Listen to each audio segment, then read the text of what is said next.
Some wounds run so deep that only someone who's carried the same pain can truly understand.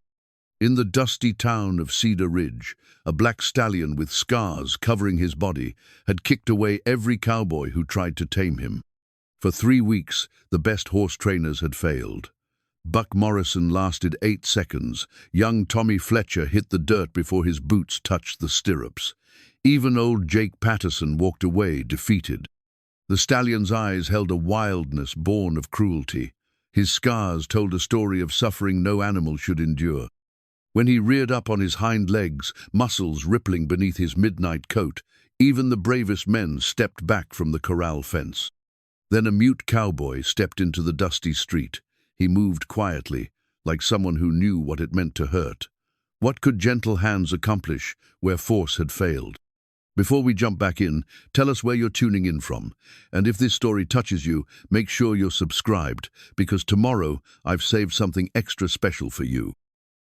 Samuel Cartwright hadn't spoken a word in 7 years, but his presence in Cedar Ridge spoke volumes. At 42, he carried himself with the deliberate movements of a man who'd learned to communicate through action rather than words. His weathered hands told stories of hard work, and his grey eyes held depths that most folks found unsettling, not because they were unkind, but because they seemed to see straight through to a person's soul. He'd arrived in Cedar Ridge 3 months prior, riding a gentle mare named Grace and carrying nothing but a worn saddlebag and a leather journal that never left his side.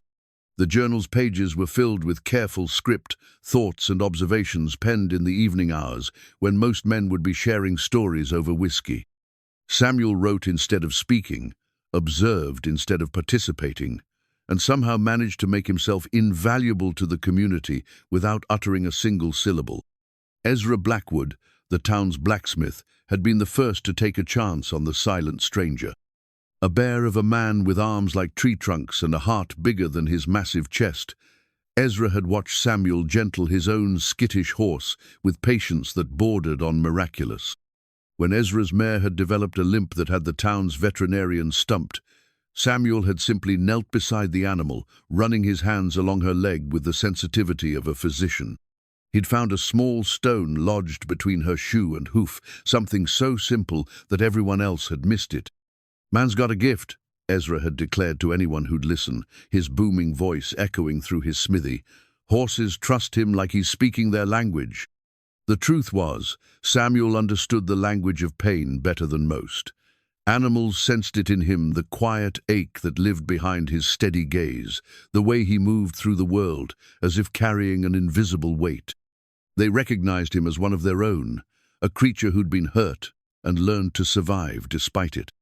Mary Sullivan ran the town's only saloon, but calling it just a saloon undersold what she'd created.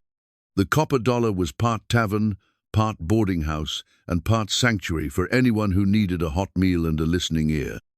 At 38, Mary had auburn hair that caught the lamplight and green eyes that missed nothing. She'd been watching Samuel since his arrival, noting how he always left exact change on her bar, how he nodded politely to every patron, and how he seemed to appear whenever someone needed help.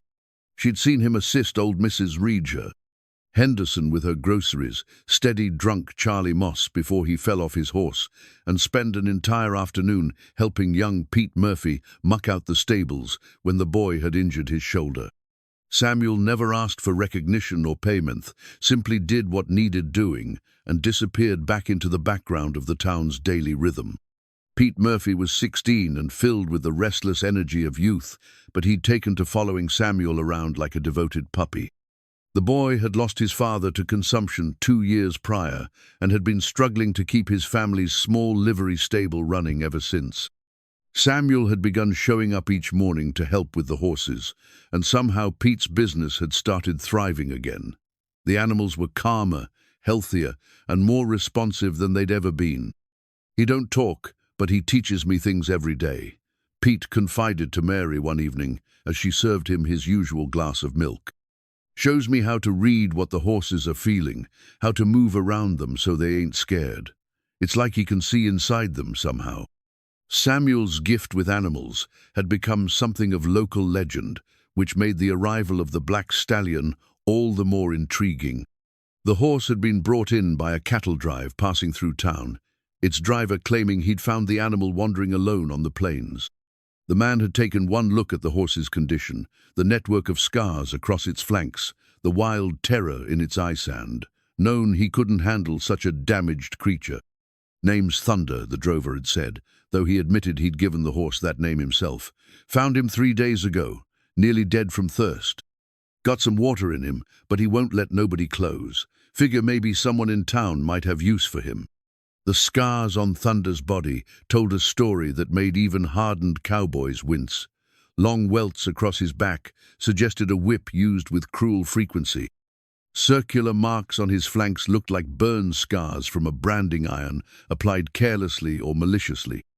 Most disturbing were the cuts around his mouth, evidence of a bit forced with brutal efficiency, leaving permanent reminders of human cruelty.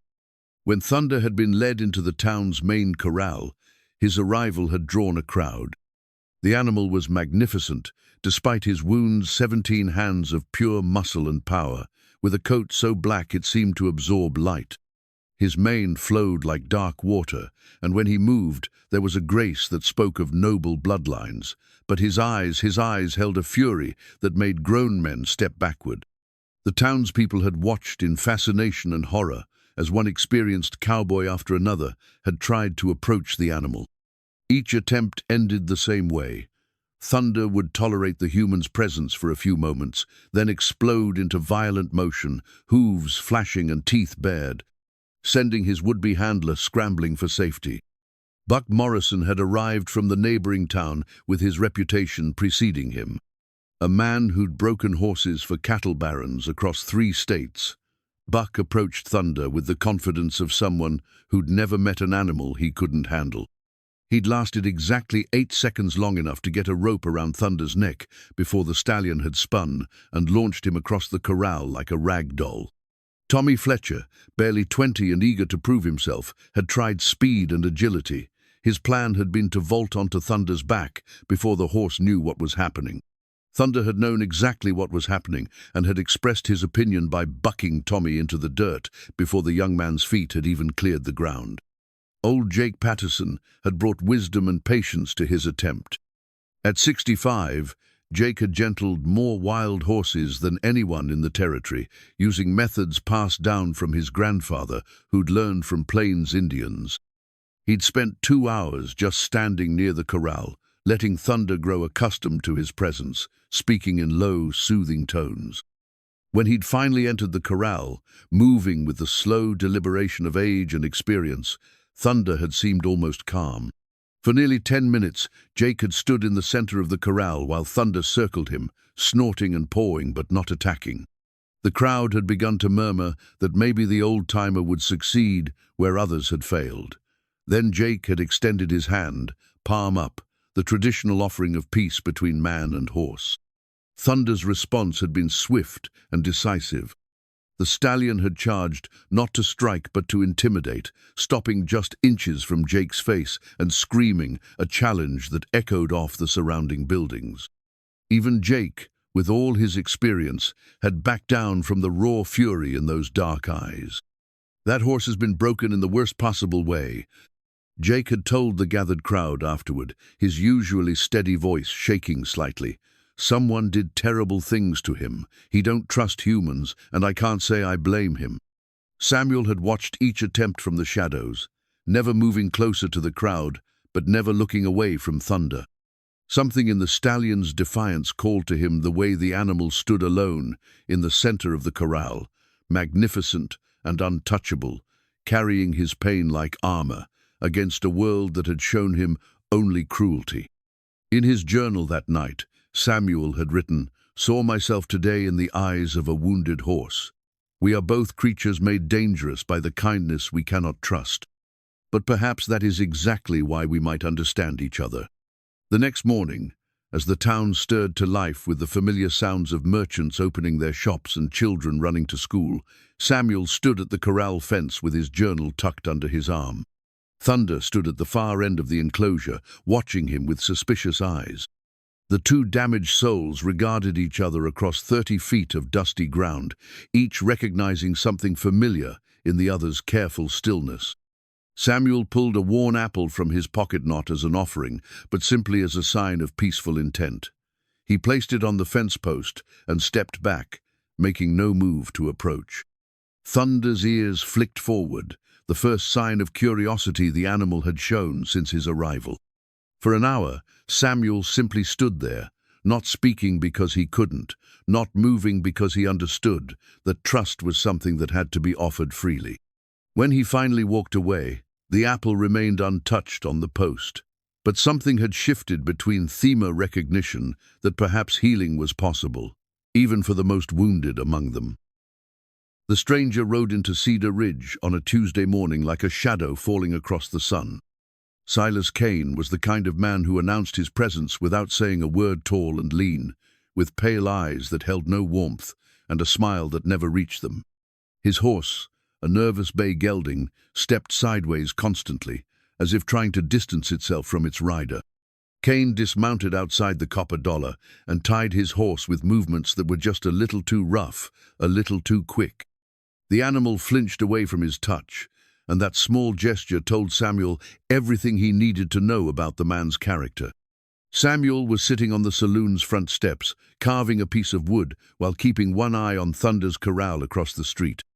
"Heard you folks got my horse," Cain said to no one in particular, his voice carrying the flat tone of someone accustomed to being obeyed. His gaze swept the street until it landed on Thunder, and something predatory flickered in his expression. "That's him, all right. Black as sin and twice as stubborn." Mary emerged from the saloon, wiping her hands on her apron. She'd learned to read men quickly in her line of work, and everything about Cain set her teeth on edge. "That horse has been here 3 weeks," she said carefully. "Drover who brought him said he found him wandering alone." Cain's laugh was sharp and humorless. "Wandering, was he? That animal's worth more than most men make in a year. I've been tracking him since he broke free from my ranch in Texas. Killed 2 of my men trying to catch him again."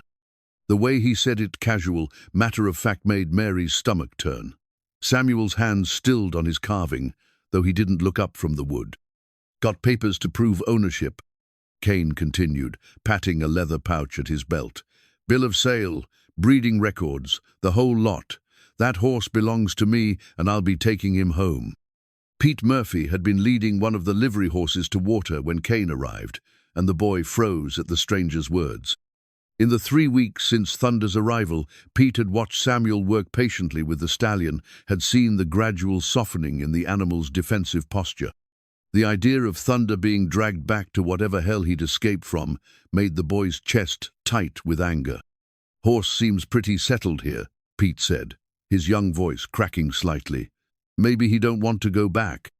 Cain turned those pale eyes on the boy, and Pete instinctively stepped backward. "What a horse wants ain't particularly relevant to me, son. Property is property, and that animal is mine by law." Samuel finally looked up from his carving, meeting Cain's gaze across the dusty street. For a long moment, the 2 men studied each other, the silent cowboy with his gentle hands and the cold-eyed stranger who spoke of horses like objects. Cain's expression shifted slightly, something calculating entering his features. "You the one who's been playing with my horse?" Cain asked, taking a step closer to Samuel. "Heard there's some mute fool thinks he can gentle anything with 4 legs." Samuel stood slowly, his carved piece of small horse cradled in his palm. He was slightly shorter than Cain, but broader through the shoulders, and he moved with the kind of controlled grace that suggested he'd be dangerous if provoked. Still, he said nothing. Cain's smile widened, showing teeth that were too sharp. "Cat got your tongue, cowboy, or maybe something else took it." He gestured toward Thunder's corral. "That horse has killed before. Stomped a stable hand to death back in Texas when the boy got too friendly. Animal's got a taste for violence. Now only way to handle him is with a firm hand and a strong whip." The casual cruelty in Cain's words made Mary step forward protectively, positioning herself between the stranger and Samuel. "There's no need for threats, mister. If you have legal claim to the horse, we'll respect that. But there's no call for violence or intimidation." Cain's attention shifted to Mary, and his gaze traveled over her in a way that made her skin crawl. "Pretty little thing, aren't you? Running this place all by yourself? Must get lonely." Samuel's hand moved to the knife at his belt knot, threateningly, but with the kind of unconscious readiness that spoke of ingrained protective instincts. Cain noticed the movement and chuckled. "Easy there, silent man. I'm not looking for trouble. Just want what's mine." Cain pulled a leather portfolio from his saddlebag and extracted several documents. Bill of sale from the Brennan Ranch in Austin, breeding papers showing his bloodline. And this, he held up a cruel-looking bridle studded with metal spikes, his proper tack. "He's been trained to this particular bit. Won't respond to anything else." Samuel's eyes fixed on the bridle, and his face went pale. The metal spikes were stained dark with old blood, and the leather showed wear patterns that spoke of violent struggle. This was an instrument of torture, not training, designed to cause pain with every movement of the horse's head. Mary gasped when she saw it. "That's barbaric. No wonder the poor animal doesn't trust people." "Effective," Cain corrected. "That horse was running wild with a herd of mustangs when I caught him. Took months to break his spirit proper. This bridle was the only thing that got through to him. He coiled the reins with practiced efficiency. Course, he's been running free for weeks now.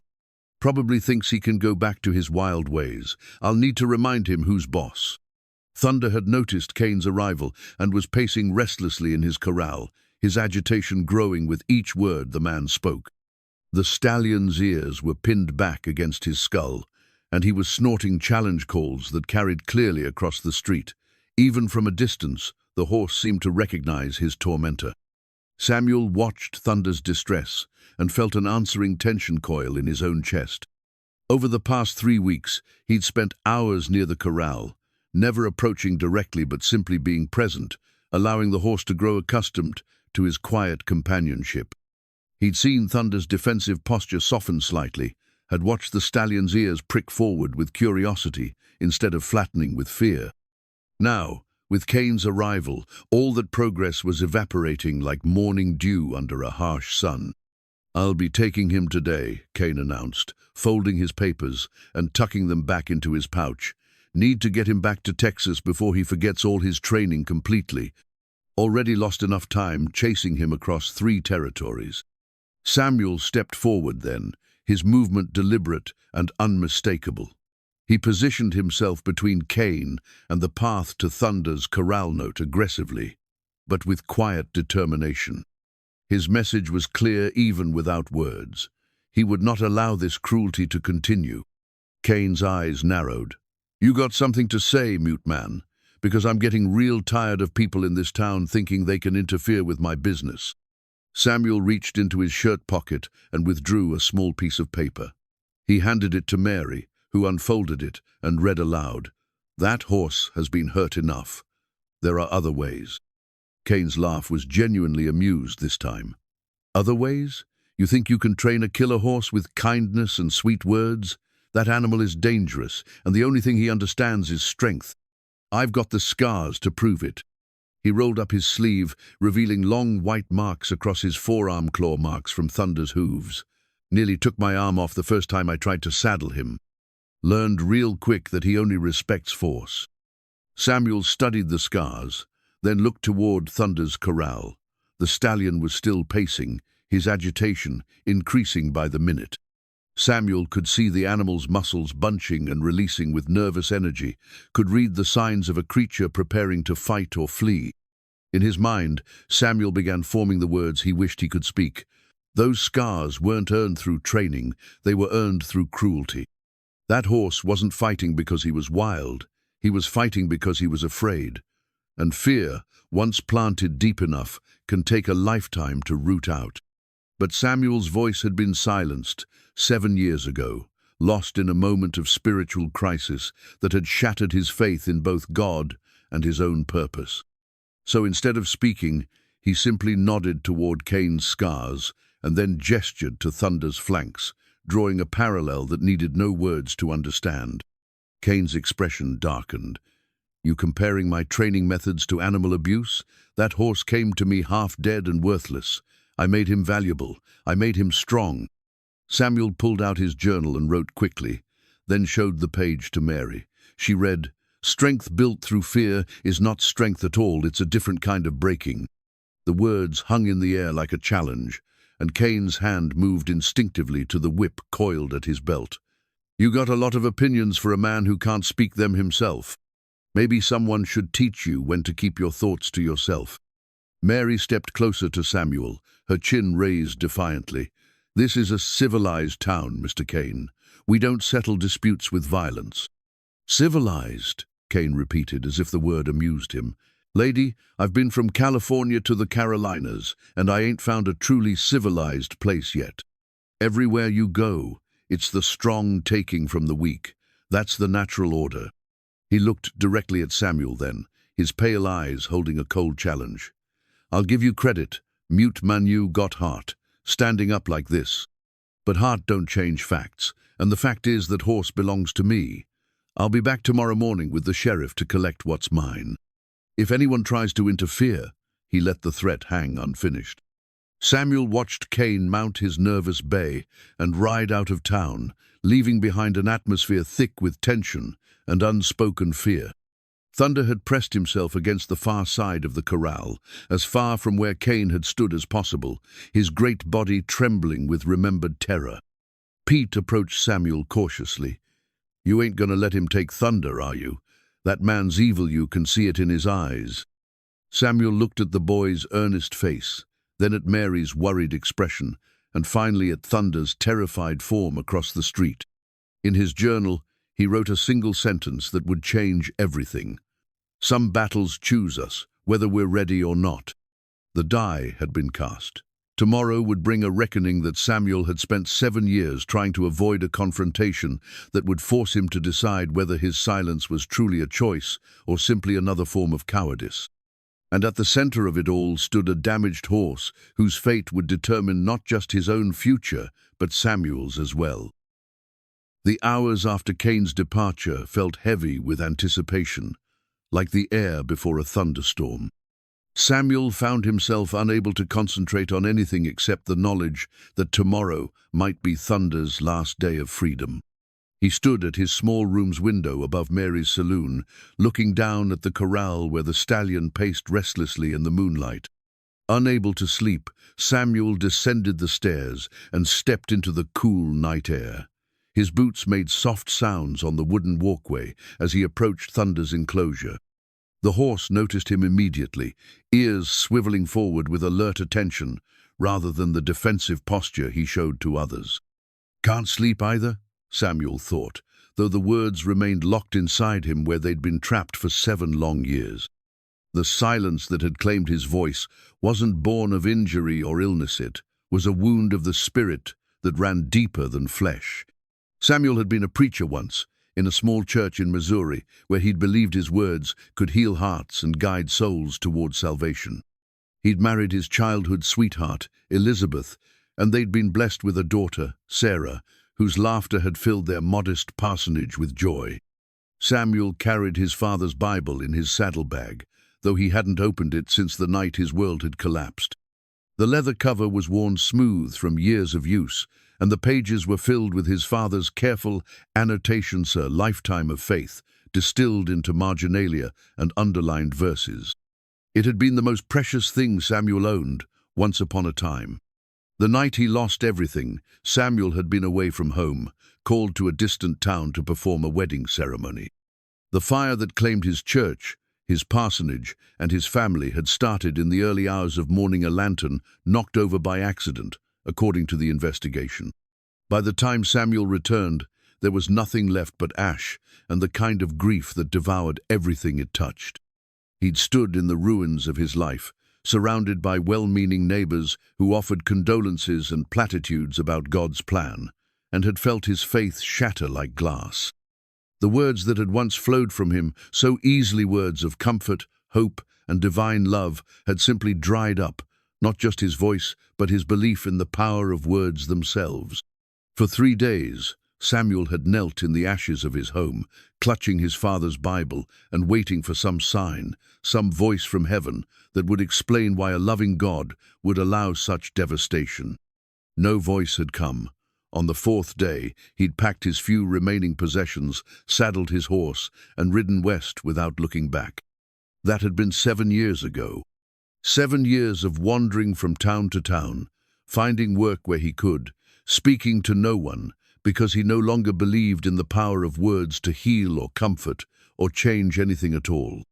He'd become a ghost of his former self, present but not truly living, helping others while remaining fundamentally alone. Thunder shifted in the corral, drawing Samuel back to the present moment. The stallion had moved closer to the fence, though he maintained a careful distance. In the moonlight, his scars were clearly visibly reminders of human cruelty etched permanently into his magnificent hide. Samuel pulled his journal from his jacket and wrote by the light of the moon, "We are both marked by what we've survived." But perhaps survival itself is a kind of faith that tomorrow might be different than yesterday. The next morning brought an unexpected complication. Pete arrived at the livery stable to find Samuel already there, sitting on an overturned bucket beside Thunder's corral, with his journal open on his lap. The boy had been coming early every day since Samuel's arrival, eager to learn from the silent man who seemed to understand horses better than anyone Pete had ever met. "Mr. Samuel," Pete said quietly, using the formal address that felt right for someone who commanded such respect despite his silence. "What are we going to do about that Cain fellow?" Samuel looked up from his writing and studied the boy's earnest face. At 16, Pete had already experienced more loss than many men twice his age. His father's death had forced him to take on responsibilities that should have belonged to adults, and the struggle to keep his family's business afloat had aged him beyond his years. But there was still hope in his eyes, still a belief that good could triumph over evil if people were willing to fight for it. Samuel wrote in his journal and showed the page to Pete. "Sometimes the right thing to do isn't the legal thing, but there are consequences to every choice." Pete read the words twice, absorbing their weight. "You mean we might get in trouble for protecting Thunder?" Samuel nodded, then wrote again. "Cain has legal ownership. Fighting that means fighting the law itself. But that don't make it right." Pete protested. "Just because something's legal don't mean it's moral. My pa used to say that sometimes a man's got to stand up for what's right, even when it's hard." The boy's words struck something deep in Samuel's chest, an echo of the man he used to be, the preacher who'd believed that righteousness should guide every decision. Samuel had spent 7 years running from that responsibility, hiding behind his silence as an excuse not to take stands or make difficult choices. He looked at Thunder, who was watching their conversation with intelligent eyes. The stallion had grown noticeably calmer since Samuel's arrival in town, no longer pacing constantly or striking out at anyone who approached the corral. Yesterday, Thunder had even allowed Pete to stand near the fence without displaying aggressive behavior, a small miracle that spoke to the healing power of patience and kindness. Samuel made a decision that surprised even himself. He stood up, tucked his journal away, and walked to the corral gate. Pete watched in amazement as Samuel lifted the latch and stepped into the enclosure with Thunder. The stallion tensed immediately, his ears flattening against his skull and his muscles bunching as if preparing to charge. But Samuel didn't approach instead. He simply stood near the gate, making himself present without being threatening. He pulled the carved wooden horse from his pocket, the one he'd been working on the previous evening, and held it in his open palm. Minutes passed in tense silence. Thunder snorted and pawed the ground, clearly agitated by having a human in his space, but not yet moved to violence.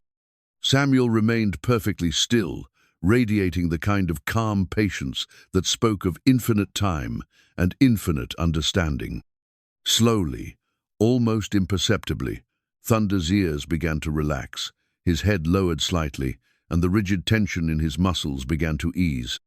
He was still wary, still ready to explode into defensive action, but something in Samuel's quiet presence was reaching past his fear to touch the part of him that remembered what it felt like to trust. Pete held his breath as Samuel took a single, careful step forward. Thunder's response was immediate. He reared up on his hind legs, hooves flashing in the morning sunlight. But instead of charging, the stallion came down in the same spot, his action more warning than attack.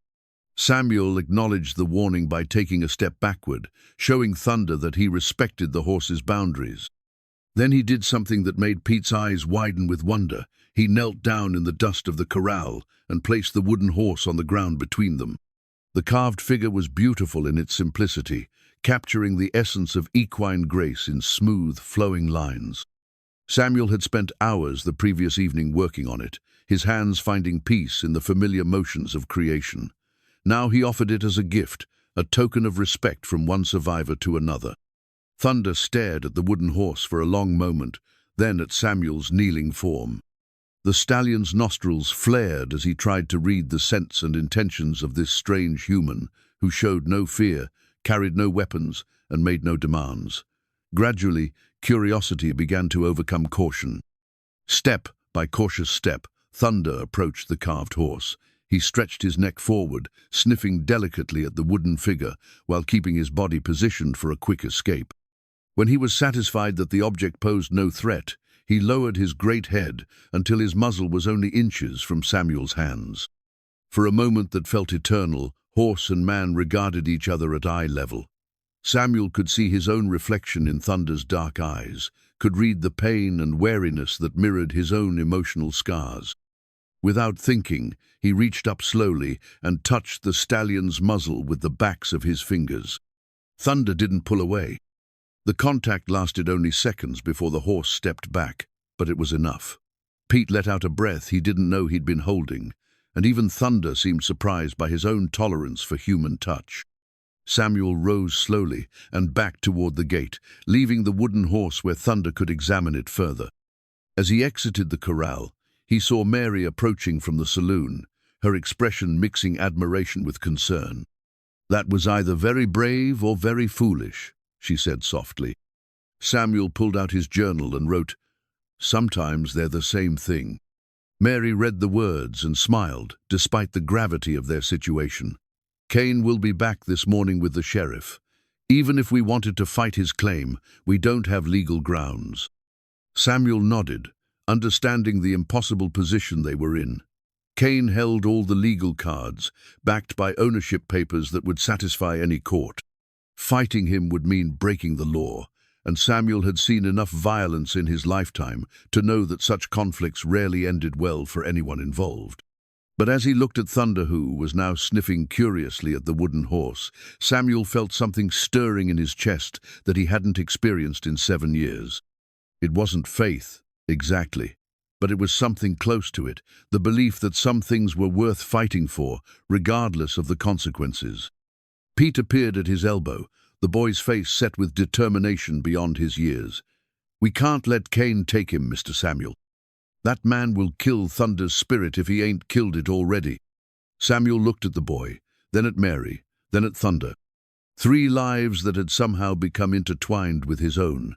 3 souls who were counting on him to find a solution that his silence had made seemingly impossible. In his journal he wrote, "Sometimes the greatest act of faith is believing that the right path will reveal itself, even when we can't see it yet." As if summoned by his thoughts, Thunder approached the fence where they stood. The stallion's eyes were calmer now, holding a spark of something that hadn't been there before. Not trust exactly, but the possibility of trust. He stretched his neck toward Samuel, not quite close enough to touch, but closer than he'd allowed anyone except Samuel to come. The wooden horse lay forgotten in the dust of the corral, but its message had been received. Between a mute cowboy and a damaged stallion, a language of understanding was beginning to form that needed no words and recognized no legal ownership except that forged by compassion and mutual respect. Samuel's breakthrough with Thunder had drawn a small crowd by mid-morning, word spreading through Cedar Ridge with the speed that news traveled in small towns. Ezra had closed his smithy early to watch, his massive frame leaning against the corral fence as Samuel continued his patient work with the stallion. Mary brought coffee and stayed, and even Doc Harrison, the town's elderly physician, had wandered over to witness what he called the most interesting case of interspecies communication he'd seen in 40 years of practice. But the audience made Samuel uncomfortable. He'd grown used to working in solitude, finding peace in tasks that required no interaction with others. The weight of their expectations felt heavier than his silence, and he could see that Thunder was equally disturbed by the attention. The stallion's earlier calm was beginning to fracture under the pressure of so many watching eyes. Samuel wrote a quick note and handed it to Mary. "Too many people. He needs quiet." Mary understood immediately and began diplomatically encouraging the spectators to give them space. "Folks, let's let them work in peace. Samuel knows what he's doing." As the crowd dispersed, Thunder's posture relaxed visibly. The stallion had positioned himself near the wooden horse Samuel had carved, using it as a kind of anchor point. Whenever his anxiety spiked, Thunder would lower his head to sniff the carving, as if drawing comfort from this small token of understanding. Samuel settled onto his overturned bucket and opened his journal to a page he'd written the night before. The words came from a place deeper than conscious thought, flowing from the part of him that still believed in redemption, despite everything he'd lost. Pain recognizes pain across all boundaries of species and circumstance. In Thunder's eyes, I see the reflection of my own wounds, the scars that don't show on the surface but run deeper than flesh. We are both creatures who have learned that survival sometimes means building walls so high that even kindness cannot scale them. As he read his own words, Samuel felt the familiar ache that came with remembering. His hand moved unconsciously to his saddlebag, where a photograph lay hidden beneath his spare clothes and meager possessions. He hadn't looked at it in months, but its presence was a constant weight that traveled with him everywhere. The photograph had been taken 2 months before the fire, at a church social where the whole community had gathered to celebrate the harvest. Elizabeth sat in a chair with 3-year-old Sarah on her lap, both of them laughing at something Samuel's father had said just before the camera clicked. Samuel stood behind them, his hand resting on Elizabeth's shoulder, his face showing the kind of contentment that came from believing the future held nothing but blessings. He'd been a different man, then confident in his faith, certain that his words could heal and his prayers could protect those he loved. The Samuel in that photograph believed that righteousness was rewarded and that good men who served God faithfully would see their families prosper. That Samuel had never imagined that devotion could be met with devastation, that a life built on service to others could crumble in the space of a single night. Pete noticed Samuel's distant expression and approached carefully. The boy had developed an instinct for reading his mentor's moods, understanding when to offer companionship and when to provide solitude. "You thinking about before?" Pete asked softly. Samuel looked up, surprised by the boy's perceptiveness. He wrote in his journal, "We all have a before a time when the world made sense." Pete read the words and nodded with wisdom beyond his years. "My pa used to say that life breaks everybody, but some folks get stronger in the broken places." The quote stirred something in Samuel's memory, a fragment of scripture he'd once used in sermons about redemption and renewal. But where those words had once brought comfort, now they only highlighted the distance between who he'd been and who he'd become. Thunder approached the fence then, drawn by the quiet conversation. The stallion's movements were more relaxed than they'd been since his arrival in town, though his ears still swiveled constantly, alert for any sign of danger. He stretched his neck toward Samuel, not quite close enough for contact, but closer than he'd allowed anyone else to approach. "He's getting better," Pete observed. "Less afraid." Samuel studied Thunder's posture and recognized the subtle signs of a creature learning to hope again despite past trauma. The stallion's scars told a story of systematic cruelty, not the random violence of a predator, but the calculated brutality of humans who had used pain as a training method. Yet here Thunder stood, still magnificent despite his wounds, still capable of curiosity and trust. Mary joined them at the fence, carrying a fresh pot of coffee and wearing the worried expression that had become her default since Cain's visit the previous day. "Sheriff Williams should be here within the hour," she said quietly. "Cain rode out early this morning to fetch him." Samuel felt the familiar tightness in his chest that came with impending confrontation. For 7 years, he'd avoided situations that might require him to take a stand, to speak truth to power, to risk himself for others. His silence had become both shield and prison, protecting him from further loss while isolating him from meaningful connection. But thunder represented something different, a chance to act without words, to make a difference through deed rather than declaration. The stallion had shown him that communication didn't require speech, that understanding could flow between souls without the mediation of language. Samuel reached into his saddlebag and withdrew the photograph, handling it with the reverence reserved for sacred objects. Elizabeth's face smiled up at him across the years, and Sarah's laugh seemed to echo in the space between memory and regret. For the first time since their deaths, Samuel felt their presence not as accusation, but as encouragement, a reminder that love once given was never truly lost. Pete glimpsed the photograph, and his eyes widened. "Your family?" Samuel nodded, unable to write while his hands shook with the emotion of sharing this most private grief. "They're beautiful," Pete said simply. "What happened to them?" Samuel took several minutes to compose himself before writing, "Fire. 7 years ago. I was away, performing a wedding in another town. Came home to find everything gone." Pete read the words and felt his own heart break a little.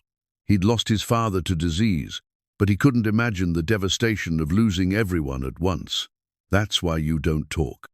Samuel wrote carefully, "Lost my faith in words, in everything really. If God could take them while I was serving him, what good were all my prayers and sermons?" Mary had been reading over Pete's shoulder, and tears glistened in her eyes. She'd suspected that Samuel carried deep wounds, but knowing the details made his daily acts of kindness even more remarkable. Here was a man who had every reason to turn his back on humanity, yet he chose instead to help others heal from their own trauma.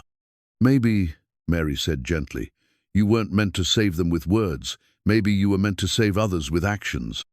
Samuel looked at her, then at Thunder, then at the photograph in his hands.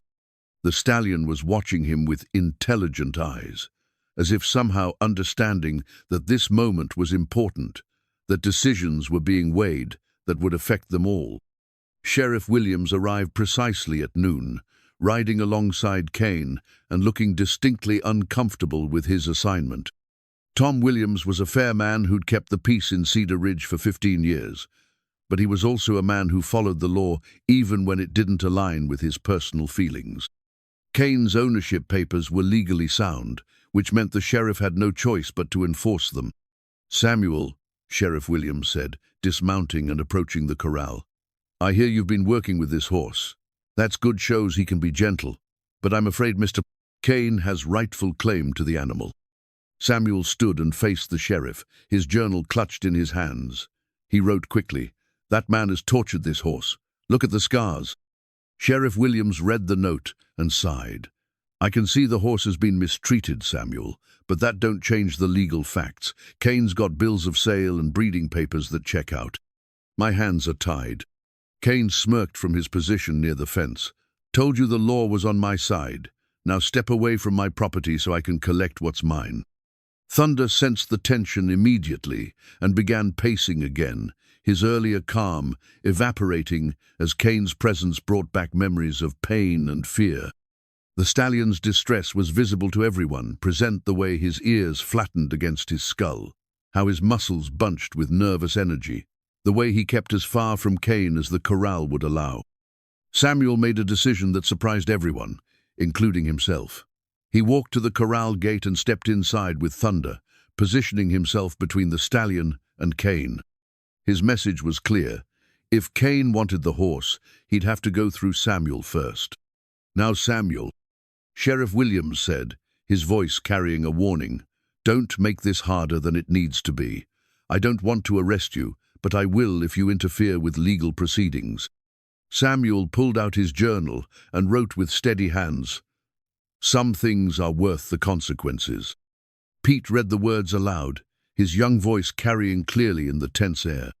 The simple statement seemed to crystallize everything Samuel had learned about courage in the past 24 hours, that real bravery wasn't the absence of fear, but the decision to act righteously despite it.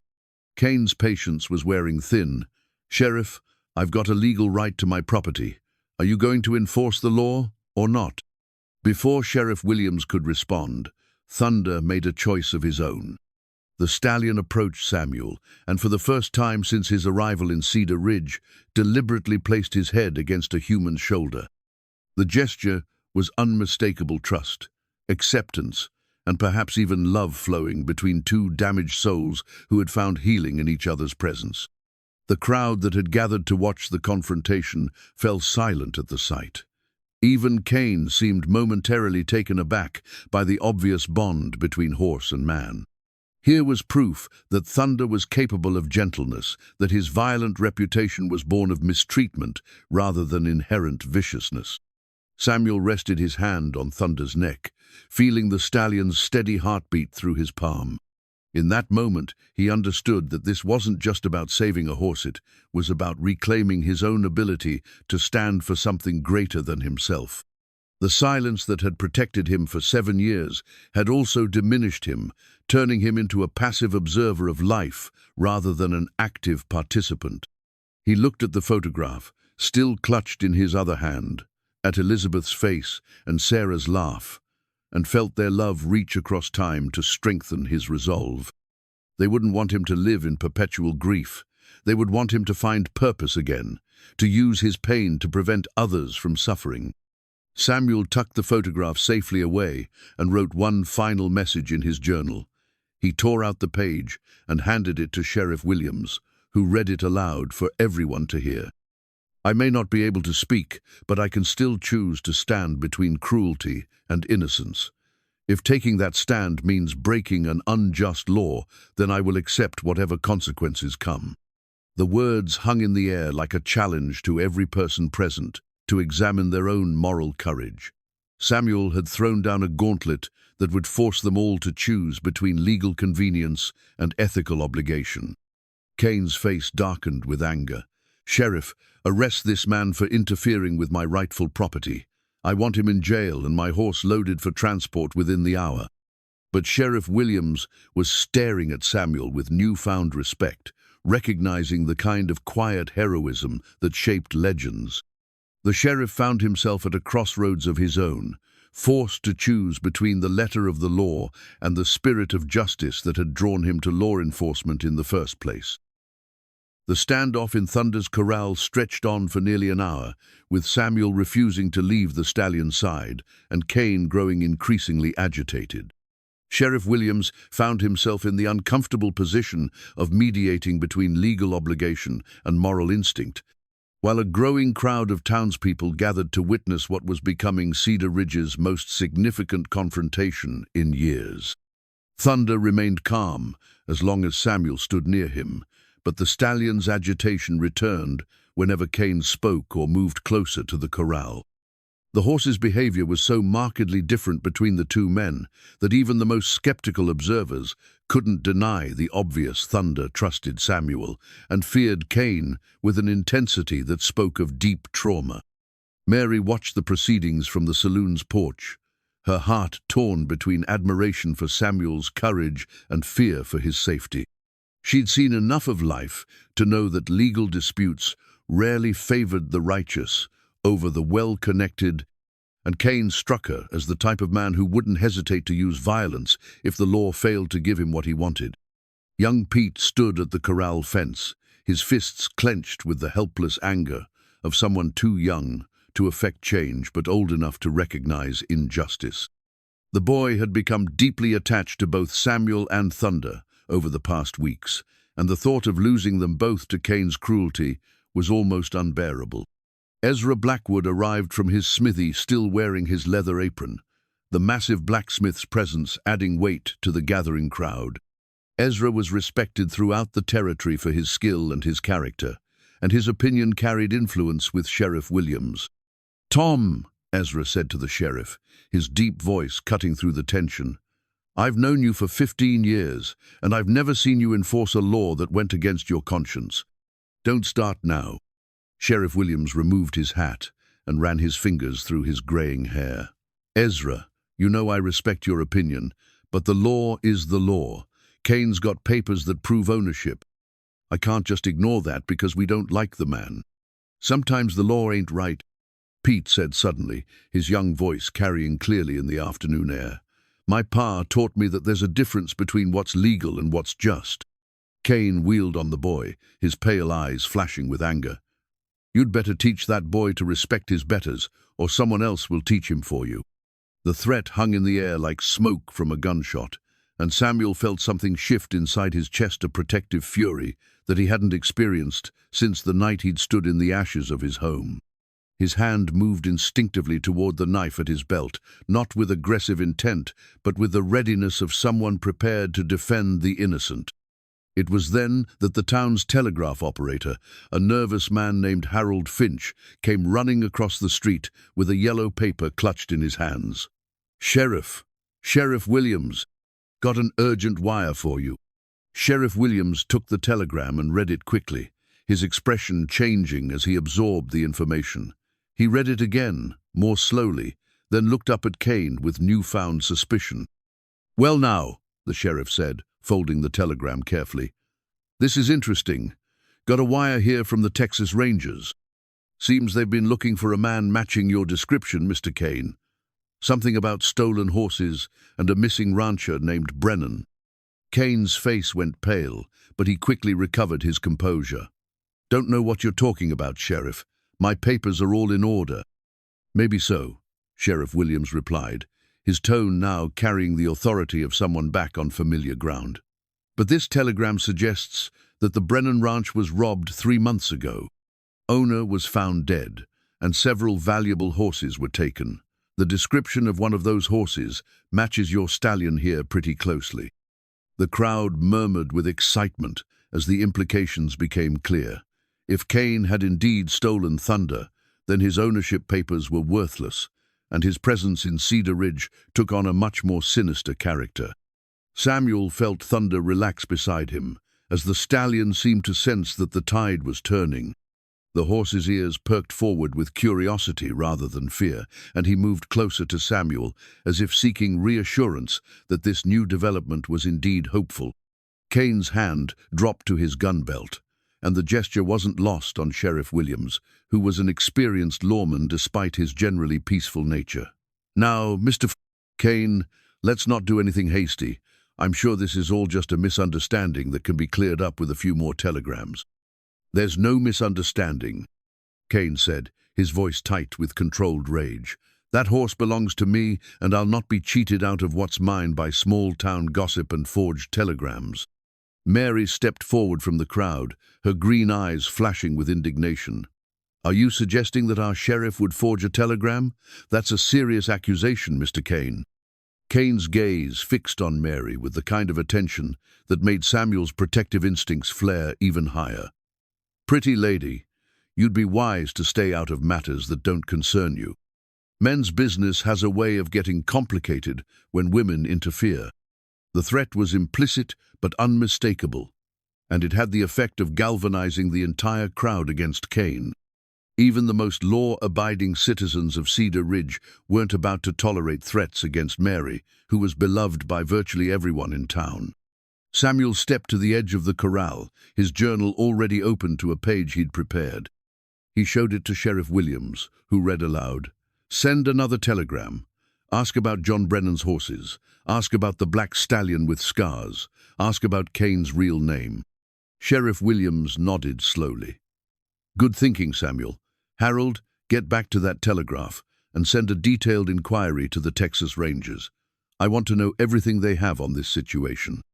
Harold Finch scurried away to his telegraph office, leaving Cain facing a growing wall of suspicion and legal scrutiny. The man's confident demeanor was beginning to crack under the pressure, and those pale eyes now held a desperate quality that made everyone present step back slightly. "You people have no idea what you're dealing with," Cain said, his voice carrying a new edge of violence. "I've killed men for less than what you're putting me through." The admission sent a chill through the crowd, but it also had the effect of removing any remaining doubt about Cain's character. This was clearly a dangerous man who had come to their town under false pretenses, carrying forged papers and making threats against their citizens. Samuel felt thunder press closer against him, the stallion seeking comfort from the one human he'd learned to trust. The horse's behavior spoke louder than any words could hear, was an animal who had been systematically brutalized by Cain, who had learned to associate the man's presence with pain and fear. Pete had been quiet during the exchange, but now he stepped forward with the kind of courage that comes from righteous anger. "Mr. Cain, I think you should leave our town. Right now, before the sheriff gets more information that you probably don't want him to have." Cain turned his cold gaze on the boy, and for a moment the assembled crowd held its collective breath. The man's hand still rested on his gun, and his entire posture suggested someone balanced on the edge of violence. "Boy," Cain said slowly, "you got more mouth than sense. Maybe it's time someone taught you when to keep quiet." Samuel had heard enough. He opened the corral gate and stepped out, positioning himself between Cain and Pete with a deliberate movement that spoke of protecting family. His journal was already open to a page where he'd written a single word: no. The simplicity of the message was more powerful than any lengthy speech could have been. Samuel stood there, silent but immovable, his body language conveying that any threat to Pete would have to go through him first. Mary joined them, moving to stand beside Samuel in a show of solidarity that wasn't lost on anyone present. "Mr. Cain, I think you'll find that the people of Cedar Ridge look after their own." Ezra stepped forward as well, his massive frame casting a shadow over Cain. "Might be best if you waited for those telegrams somewhere else. The Silver Dollar in the next town over has rooms for rent." One by one, the other townspeople began moving closer, creating a wall of human solidarity that transformed the confrontation from a legal dispute into a moral referendum. Cain found himself facing not just Samuel and Sheriff Williams, but an entire community that had chosen to stand together against injustice. Thunder seemed to sense the shift in dynamics and let out a sound that was part whinny, part challenge the voice of a creature who had learned that sometimes others would fight on his behalf, that he wasn't alone in his suffering. Cain's eyes swept the crowd, calculating odds and assessing threats. He was clearly a man accustomed to getting his way through intimidation and legal manipulation, but he was also intelligent enough to recognize when a situation had moved beyond his control. "This isn't over," he said finally, backing toward his horse. "I'll be back with proper authority and enough men to settle this matter permanently." As Cain mounted and rode out of town, Samuel felt thunder relax completely for the first time since the stallion's arrival. The horse lowered his head and breathed out slowly, as if releasing weeks of accumulated tension. Sheriff Williams approached Samuel and spoke quietly.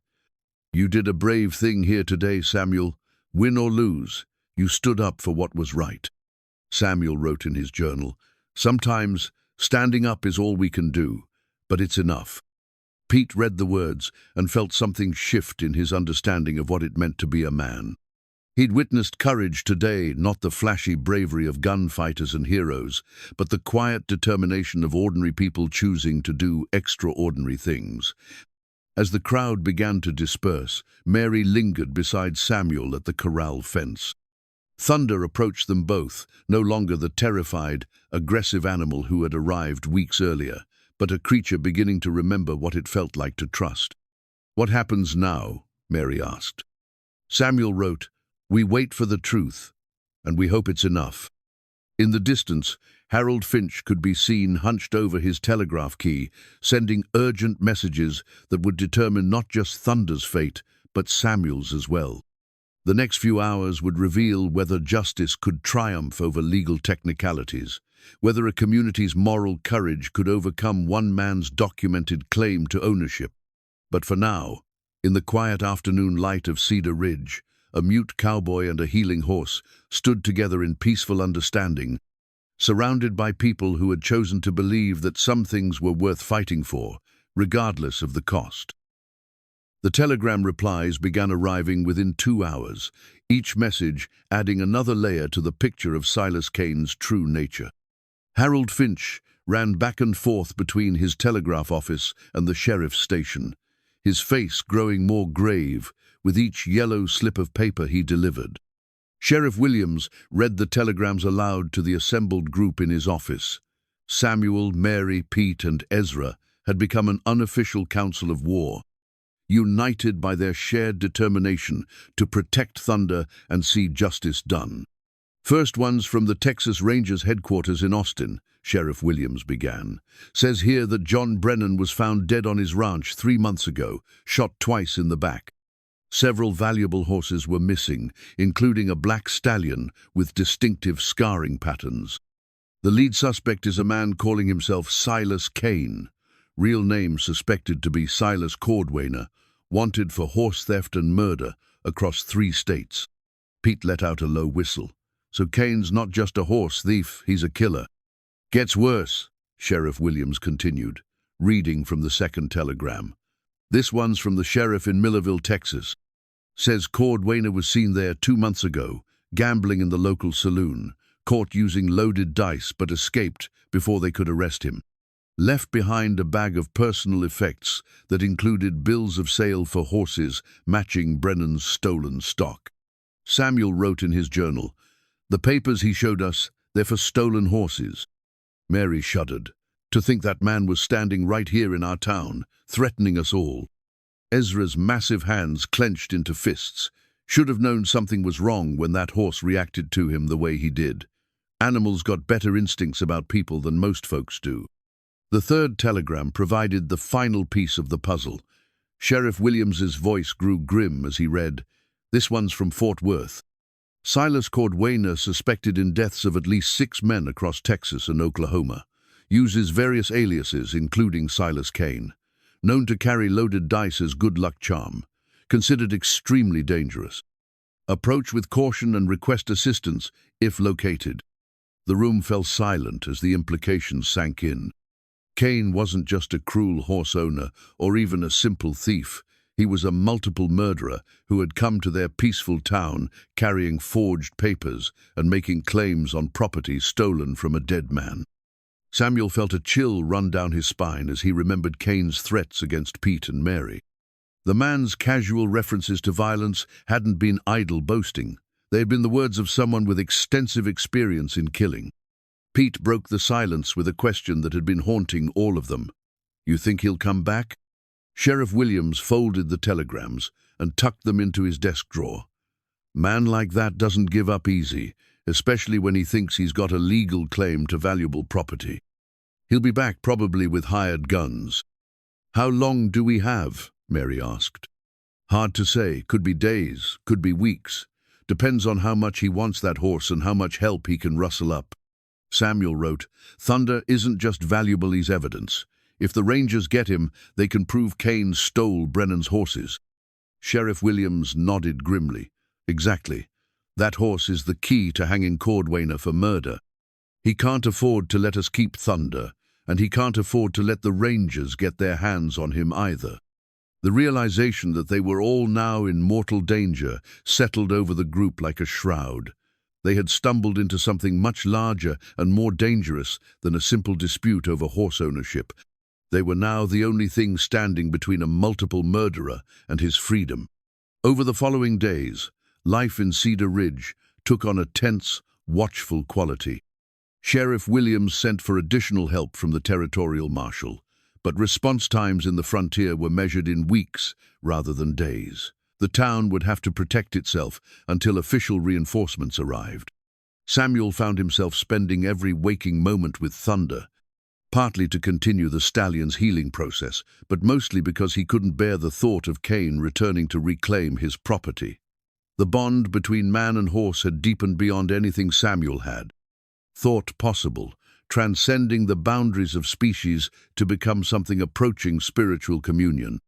Thunder had begun responding to Samuel's presence with obvious joy, nickering softly when he saw him approaching and following him around the corral like a massive, scarred shadow.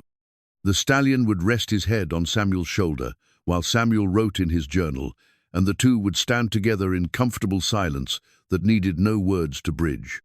Pete had become Samuel's constant companion as well, the boy's natural curiosity and eagerness to learn making him an ideal student for Samuel's patient teaching methods. Through gestures, demonstrations, and carefully written notes, Samuel taught Pete to read the subtle signs of equine behavior, how a horse's ears communicated mood, how their posture revealed comfort or anxiety, how trust could be built through consistency and respect rather than dominance and fear. It's like learning a whole new language. Pete confided to Mary one evening as they watched Samuel work with Thunder. Mr. Samuel don't need words to talk to horses. He speaks their language better than most people speak English. Mary had been observing Samuel's work with professional interest, recognizing in his patient methods something that reminded her of her own approach to managing difficult customers in the saloon. Both required the ability to read unspoken communication, to sense when someone was ready for approach and when they needed space. She'd also been watching Samuel himself, noting how his work with Thunder seemed to be healing something deep inside him. The haunted quality in his eyes was gradually being replaced by something that looked almost like peace. Whatever tragedy had stolen his voice was slowly losing its hold over his spirit. One evening, as Samuel sat beside Thunder's corral writing in his journal by lamplight, Mary approached with 2 cups of coffee and settled beside him on the wooden bench Ezra had built specifically for these vigils. "Penny, for your thoughts," she said softly, offering him one of the cups.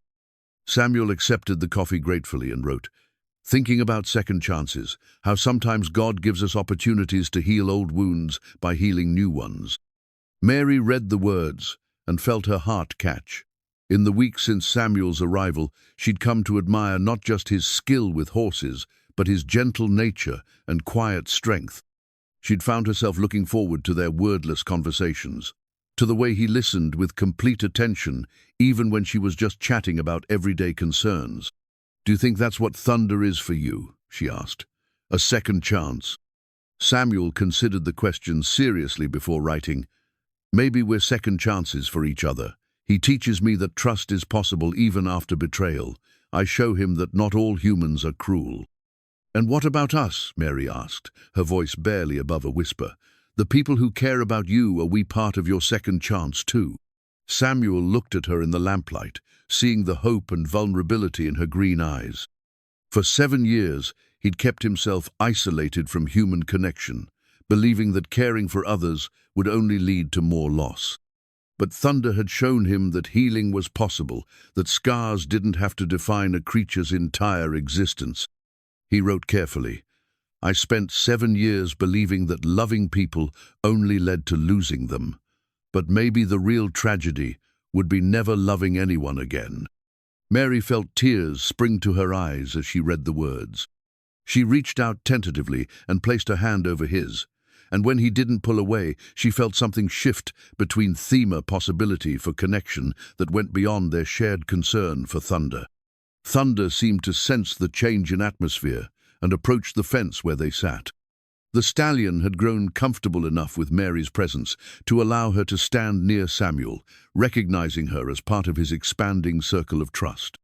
Pete arrived then, carrying a lantern and wearing the serious expression that had become his default since Cain's threats. The boy had taken it upon himself to serve as a lookout during the evening hours, positioned where he could watch the roads leading into town. "No sign of Cain yet," Pete reported, settling onto the ground beside the bench. "But I've been thinking about what Sheriff Williams said about Cain coming back with help." Samuel wrote, "What kind of thinking?" "Well, if Cain's got money from selling stolen horses, he could hire men to help him, gunfighters and such. We got Sheriff Williams and maybe a few townspeople who can handle themselves, but we ain't exactly an army." The sobering reality of their situation settled over them again. Cain had proven himself to be both intelligent and ruthless, and he would likely return with enough firepower to overwhelm any resistance Cedar Ridge could mount. Mary voiced what they were all thinking. "Maybe we should just let the Rangers handle this, send Thunder to them for safekeeping and get him out of harm's way." Samuel considered the suggestion seriously. It would certainly be the safest course of action for everyone involved. Thunder would be protected, the town would be spared a potentially violent confrontation, and Cain would be denied his prize. But as he looked at Thunder standing peacefully in the moonlight, his scars no longer symbols of trauma, but badges of survival, Samuel realized that sending the horse away would be another form of abandonment. Thunder had learned to trust again, had found a place where he felt safe. To tear him away from that security, even for his own protection, felt like a betrayal of everything they'd built together.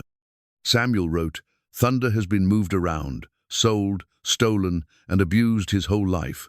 Maybe it's time he had a place to call home." Pete read the words and nodded firmly. "That's right. This is his home now, and we're his family. We don't abandon family just because things get dangerous." Mary squeezed Samuel's hand. "Then we make our stand here, together." As if understanding the gravity of their commitment, Thunder stepped closer to the fence and rested his great head near Samuel's shoulder.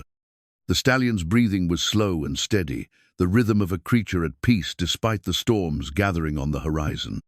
Samuel reached up and stroked Thunder's neck, feeling the trust that flowed between them like a current of healing energy. Whatever came next, they would face it together, a mute cowboy, a damaged horse, and the people who had chosen to believe that some bonds were worth defending with their lives. In the distance, a coyote howled at the moon, its voice carrying across the empty plains, with a sound that spoke of wildness and freedom. Thunder's ears perked at the sound, but he didn't move away from Samuel's touch. He had found his pack, his herd, his family, and no amount of danger would make him willing to give that up again. The loaded dice in Cain's pocket might give him an advantage in games of chance, but he had miscalculated the odds when he'd threatened the people of Cedar Ridge. Some things couldn't be won through cheating or intimidation. Some battles had to be fought with honor, courage, and the kind of love that transforms broken souls into whole ones. As the night deepened around them, Samuel, Mary, Pete, and Thunder settled into the peaceful vigilance of those who knew that trouble was coming, but refused to let fear steal their present moments of joy. Tomorrow would bring its own challenges, but tonight belonged to Thema family, forged not by blood but by choice, strengthened not by easy circumstances but by shared commitment to protecting what mattered most. The discovery came by accident, as the most profound revelations often do. Samuel had been grooming Thunder in the early morning light, working carefully through the stallion's thick mane with a borrowed brush, when his fingers encountered something unexpected beneath the coarse hair near the horse's left shoulder. At first, Samuel thought it might be another scar. Thunder's body bore so many marks of past cruelty that finding new ones had become routine. But as he parted the mane to get a better look, his breath caught in his throat. There, hidden beneath layers of hair and partially obscured by an old rope burn, was a brand mark that made Samuel's world tilt on its axis. The brand was faded and deliberately scarred over, but the basic shape was still discernible, a simple C enclosed in a circle. Samuel's hands began to shake as recognition flooded through him, bringing with it a wave of memories so powerful they nearly brought him to his knees. That brand belonged to the Cartwright family ranch in Missouri, ranch where Samuel had grown up, where his father had preached at the local church, where his brother Daniel had worked with horses until the war had claimed him along with so many other young men. Daniel, Samuel's younger brother by 3 years, the one who'd inherited their father's gift with horses while Samuel had been called to the ministry. Daniel, who'd enlisted in the Union cavalry at 18 with dreams of glory and adventure. Daniel, who'd never come home from the Battle of Gettysburg, whose body had never been found among the thousands of casualties scattered across that blood-soaked Pennsylvania field. Samuel sank to his knees beside Thunder, his journal forgotten as the implications crashed over him like a tidal wave. This horse, this magnificent, scarred stallion, who'd found his way to Cedar Ridge through a chain of theft and violence, was Daniel's horse. The last living connection to Samuel's lost brother. Thunder sensed Samuel's distress immediately and lowered his great head to nuzzle Samuel's shoulder, offering the kind of comfort that transcended species. The gesture was so gentle, so understanding, that Samuel felt his eyes fill with tears for the first time in 7 years. "Daniel," Samuel whispered, the word escaping his lips before he could stop it, the first sound he'd made in longer than anyone in Cedar Ridge had known him. The name felt foreign on his tongue after so many years of silence, but it also felt like coming home. Thunder's ears pricked forward at the sound of Samuel's voice, as if the stallion somehow understood the significance of this moment. The horse had been responding to Samuel's silent communication for weeks, but this single whispered word seemed to forge an even deeper connection between them. Pete arrived for his morning chores to find Samuel still kneeling beside Thunder, staring at something in the horse's mane, with an expression of wonder and grief combined. The boy approached cautiously, recognizing that he was witnessing something profound and private. "Mr. Samuel, you all right?" Samuel looked up at Pete with eyes that were both devastated and enlightened. He pointed to the hidden brand and managed to speak again, his voice rusty from disuse. This was my brother's horse." Pete's eyes widened as he processed the revelation. "Your brother? But how, where?" Samuel pulled his journal close and wrote with trembling hands. "Daniel enlisted in the cavalry, never came home from the war. They said his body was never found, along with his horse. This is him. This is Midnight." The name came back to Samuel, as if summoned from the depths of memory. Midnight, the black colt Daniel had gentled as a teenager, the horse he'd trained with such patience and love that the animal had become more companion than livestock. Daniel had written letters home about Midnight, describing their adventures and the bond they'd formed during the long months of war. Pete read Samuel's words and felt his own eyes fill with tears. The story was taking on dimensions that none of them had imagined. This wasn't just about saving a horse from cruelty, but about reuniting two brothers separated by death and time. "But if this is your brother's horse," Pete said slowly, "and Cain has been calling him Thunder, what happened to your brother?" Samuel's face darkened as he considered the question. If Midnight was here, bearing Cain's forged ownership papers, then something terrible had happened to Daniel. The horse couldn't have simply wandered away from the battlefield. Someone had taken him, and that someone might well have been Cain or one of his associates. Mary arrived then, drawn by the unusual sight of Samuel, and Pete huddled together in intense conversation. She could see immediately that something momentous had occurred. Samuel's entire posture spoke of a man who'd received earth-shaking news. "What's happened?" she asked softly. Samuel showed her his journal entry about the brand and about Daniel. Mary read the words twice, absorbing their significance, then looked at Thunder with new understanding. "So Cain didn't just steal any horse," she said. "He stole your brother's horse, and if your brother never came home from the war..." Samuel nodded grimly. The implication was clear Cain or his associates had likely encountered Daniel on or near the battlefield, had killed him for his horse, and had been passing Midnight off as stolen property ever since. The ownership papers Cain carried weren't just forged documents. They were evidence of murder disguised as legitimate transactions. Thunder Midnight seemed to sense the gravity of the conversation swirling around him. The stallion moved closer to Samuel, pressing his muzzle against Samuel's chest in a gesture that spoke of recognition that went beyond learned behavior. Perhaps some part of the horse remembered Daniel's scent on Samuel's clothes, some genetic similarity that marked them as family. Samuel reached up and scratched behind Midnight's ears, in exactly the spot Daniel had described in his letters as the horse's favorite. Midnight's response was immediate and unmistakable. He leaned into the touch with obvious pleasure, his eyes half closing in contentment. This was a gesture learned years ago, a specific form of affection that Daniel had taught his beloved horse. "He remembers," Samuel whispered, his voice growing stronger with each word. "He remembers Daniel." The revelation brought both comfort and anguish. Samuel finally knew what had happened to his brother. Daniel had died in service to his country, probably defending Midnight from thieves who saw only the horse's value rather than the bond between soldier and mount. But Daniel's death had been meaningless, his sacrifice reduced to a business transaction by men who trafficked in stolen lives. Pete broke the emotional silence with a practical question. "What do we do now?" Cain's gonna come back for him, and if he's been carrying forged papers all this time. Samuel stood slowly, his hand still resting on Midnight's neck.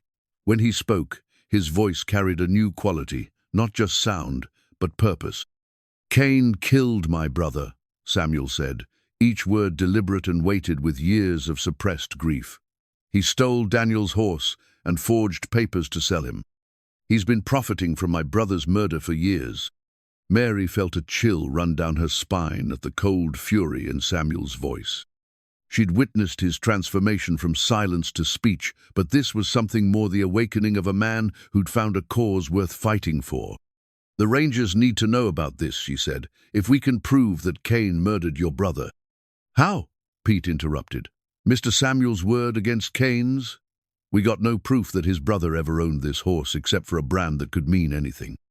Samuel reached into his saddlebag and withdrew a small leather pouch he'd carried, but never opened in all his years of wandering. Inside was Daniel's last letter home, written just weeks before the battle where he'd disappeared.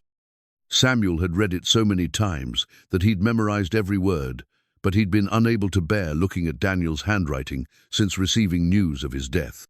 With shaking hands, Samuel unfolded the letter and pointed to a specific passage.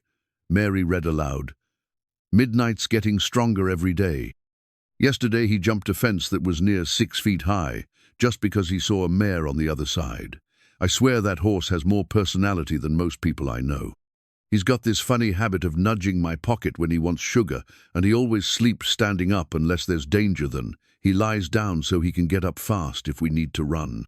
Samuel looked at Midnight and reached toward his shirt pocket. The horse's response was immediate. He nudged Samuel's pocket gently, exactly as Daniel had described. It was a small gesture, but it carried the weight of absolute proof. "Test him," Samuel said to Pete. "Lie down near him and see what he does." Pete looked uncertain but followed Samuel's instructions, stretching out on the ground near Midnight's feet. The stallion's reaction was swift and protective. He moved to stand over Pete, his body positioning, creating a defensive barrier, while he remained alert for any approaching danger. The behavior was exactly what Daniel had described in his letter, Midnight's instinct to protect anyone who made themselves vulnerable in his presence. It was a trait that Daniel had encouraged and praised, turning it into a reliable behavior that no other horse would naturally exhibit. Mary's eyes filled with tears as she witnessed the demonstration. "He's been carrying your brother's memory all this time." Samuel nodded, feeling a complex mixture of grief and gratitude. Midnight represented the last piece of Daniel's life, the final connection to the brother he'd lost and mourned for so many years.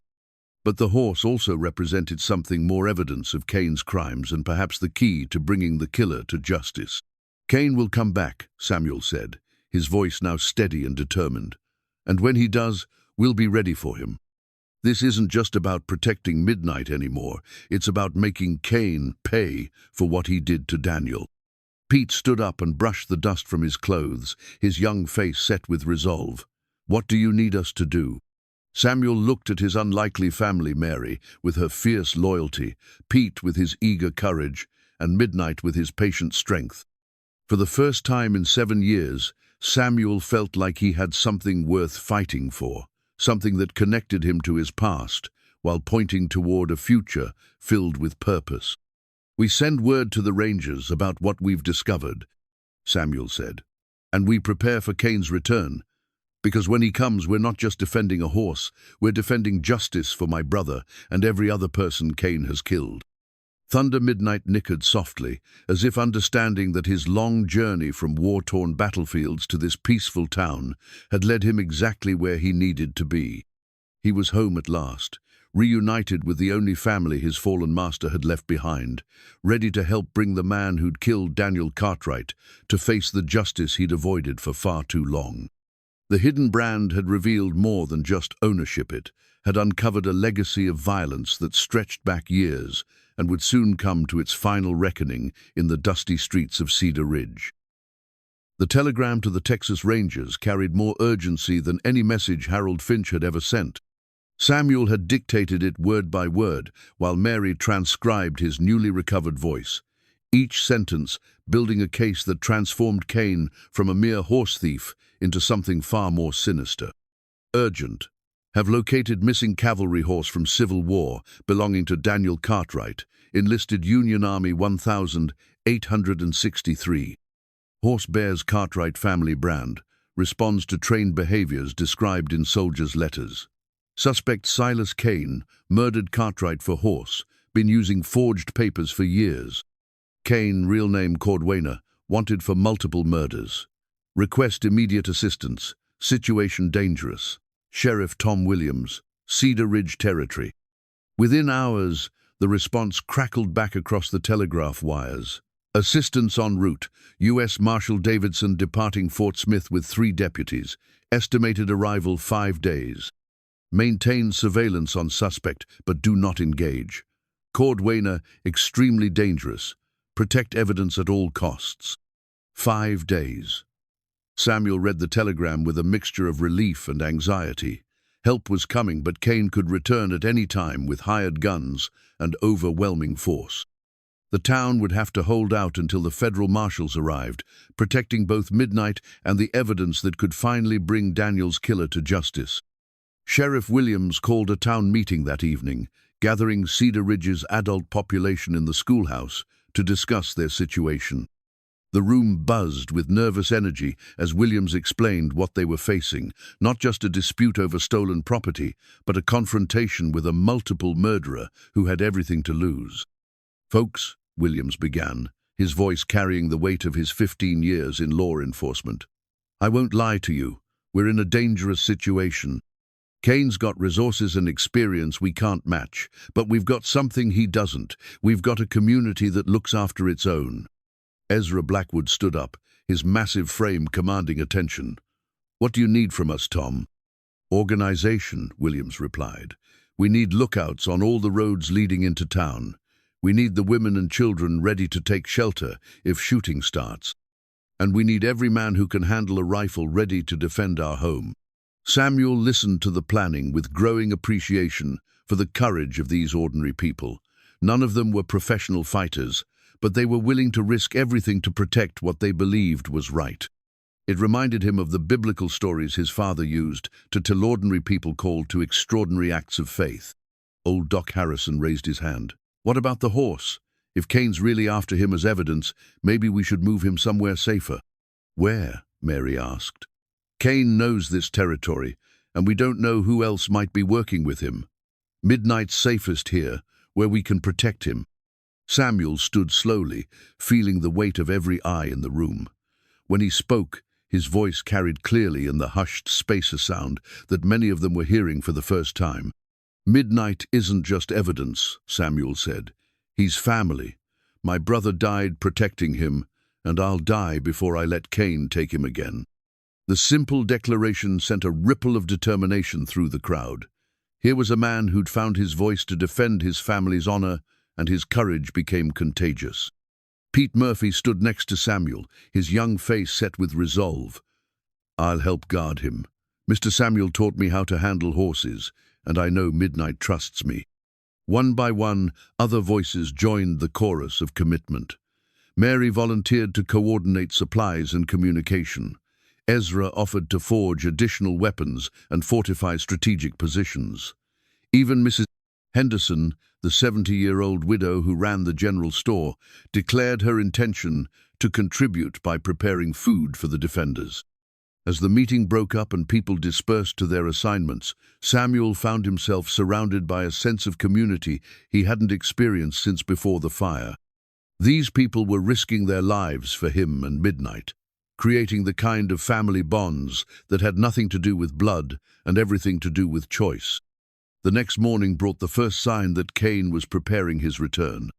A drifter rode into town with news that 3 men matching Cain's description had been seen in Millerville, asking questions about Cedar Ridge and recruiting local gun hands with promises of easy money. Said they needed men for a legal matter. The drifter reported to Sheriff Williams. Something about recovering stolen property, offered $20 a day, which is more than most cowboys see in a month. Samuel felt his jaw tighten at the news. Cain was building an army, using his stolen wealth to hire mercenaries who wouldn't ask questions about the legality or morality of their assignment. The odds were becoming increasingly stacked against Cedar Ridge's amateur defenders. But Samuel had learned something from his years of silence and his recent rediscovery of purpose. Sometimes the most important battles weren't about winning in any conventional sense. Sometimes they were about standing for something greater than yourself, regardless of the cost. He spent the afternoon with Midnight, working through the exercises Daniel had taught the horse during their time together. The stallion responded to commands given in a mixture of voice and gesture, his intelligence and training becoming more apparent with each session. "Midnight," Samuel said softly, using his brother's name for the horse for the first time. "Daniel would be proud of you. You survived everything they did to you, and you're still the noble animal he loved." Midnight's ears pricked forward at the sound of his true name, and Samuel could swear he saw recognition in the horse's dark eyes. Perhaps some part of Midnight remembered being called by that name in a different life, when his master was a young cavalryman who believed in honor and justice. Mary approached the corral carrying Samuel's evening meal, a routine that had developed naturally over the past weeks. But tonight, her face carried a gravity that spoke of difficult conversations ahead. "Samuel," she said, settling beside him on Ezra's handmade bench, "I need to tell you something, and I need you to hear me out before you respond." Samuel accepted the plate of food, but kept his attention focused on Mary's green eyes. Whatever she needed to say was clearly important to her. "I've been thinking about what happens after this is over," Mary continued. "Win or lose, your life here in Cedar Ridge is going to change. People know your story now.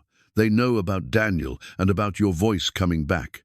You can't go back to being the silent stranger who helps with horses." Samuel nodded, understanding her point. The events of the past few days had fundamentally altered his relationship with the community and with himself. The silence that had protected him for 7 years was no longer necessary or sustainable. "What I want to know," Mary said, her voice barely above a whisper, "is whether you plan to stay. After the marshals come and Cain is dealt with, will you make Cedar Ridge your permanent home?" The question struck Samuel in a place he'd thought was permanently closed off. For 7 years, he'd been a wanderer, moving from town to town without forming lasting attachments. The idea of putting down roots, of building a life instead of just surviving one, felt both terrifying and wonderful. Samuel began, then stopped. The truth was complex, layered with years of grief and recent hope. "I don't know if I remember how to stay in one place. I've been running for so long." Mary reached over and took his hand, her touch warm and steady. "Maybe it's time to stop running. Maybe it's time to start building something instead of just surviving." Samuel looked at her hand in his, then at Midnight, standing peacefully in the corral, then at the town spread out around them in the evening light. For the first time in 7 years, he could imagine a future that included more than just the next day's survival.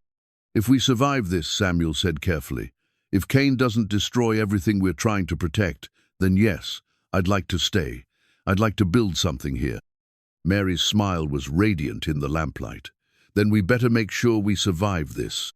Pete arrived then, carrying news that sent chills through both of them. "Sheriff Williams wants to see you both. Right away, says there's been a development." They hurried to the sheriff's office to find Williams studying a new telegram with a grim expression. He looked up as they entered, his face pale in the lamplight. "Got word from the marshal's office in Fort Smith," Williams said. "Marshal Davidson's been delayed, won't be here for at least 8 days, maybe more. Seems there's been trouble with the Apache to the south, and all available federal officers have been diverted to deal with that situation." Samuel felt his heart sink. 8 more days of waiting, 8 more days for Cain to organize and plan his attack. The town's amateur defenses would have to hold far longer than anyone had anticipated. "There's more," Williams continued. "The Rangers sent additional information about Cordwainer's methods. Seems he's got a reputation for striking just before dawn, when people are tired and unprepared, uses overwhelming force to crush resistance quickly, then disappears before official help can arrive." "How many men can he field?" Samuel asked, though he dreaded the answer. Reports suggest he's traveled with as many as 12 hired guns at a time. Well-armed, experienced fighters who know how to follow orders without asking questions. The numbers were daunting. Cedar Ridge could muster perhaps 8 men with firearms experience, and most of them were farmers or tradesmen rather than fighters. Against 12 professional gunmen, their chances of success were slim at best. But Samuel found that the odds didn't diminish his resolve. If anything, the knowledge that they were facing overwhelming force only strengthened his determination to protect what mattered most. Daniel had faced similar odds at Gettysburg, and he died rather than abandon his post. "We need to be smart about this," Samuel said, his voice growing stronger with each word. "We can't match Cain's firepower, but we know this terrain, and he doesn't. We can choose the battleground." Sheriff Williams looked at Samuel with new respect. "What do you have in mind?" Samuel moved to the map on Williams's wall, studying the layout of Cedar Ridge and the surrounding area. His mind began working through possibilities, drawing on half-remembered military strategies from books he'd read and sermons he'd preached about biblical battles. "Cain wants midnight, which means he has to come to us," Samuel said, tracing lines on the map with his finger. "We control where the horse is, so we control where the fight happens. We make him come to us on our terms." As Samuel outlined his emerging plan, Mary watched him with growing admiration. This was a different man from the silent cowboy who'd arrived in Cedar Ridge months earlier. This was a leader discovering his calling, a protector finding his voice, a brother preparing to honor his family's memory with courage worthy of their sacrifice. The transformation wasn't complete yet, that would come with the test of actual battle. But Samuel Cartwright was emerging from 7 years of grief-imposed silence, and Cedar Ridge would be his proving ground. Outside, Midnight stood guard in his corral, ears alert for any sound that might signal approaching danger. The stallion had survived war, theft, and abuse to find his way to this moment, and he seemed to understand that everything he'd endured had led to this final confrontation between justice and cruelty. The pieces were moving into position for a battle that would determine not just Midnight's fate, but the future of everyone who'd chosen to believe that some things were worth fighting for, regardless of the odds against them. They came with the false dawn, just as Sheriff Williams had predicted. Samuel spotted the first dust cloud on the eastern horizon, while he stood watch from the church bell tower, his eyes straining against the grey light that preceded sunrise. 12 riders, moving in disciplined formation across the prairie towards Cedar Ridge. Cain had returned with an army. Samuel rang the church bell 3 times the signal they'd arranged to alert the town's defenders. Below him, Cedar Ridge came alive with purposeful movement as men and women rushed to their assigned positions. The plan they'd spent 3 days perfecting was about to face its ultimate test. Mary emerged from the saloon carrying a rifle almost as tall as herself, her green eyes blazing with determination despite her obvious fear.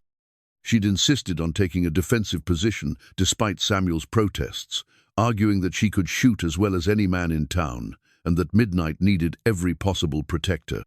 Pete appeared at his post near the livery stable, clutching his father's old hunting rifle with white-knuckled intensity.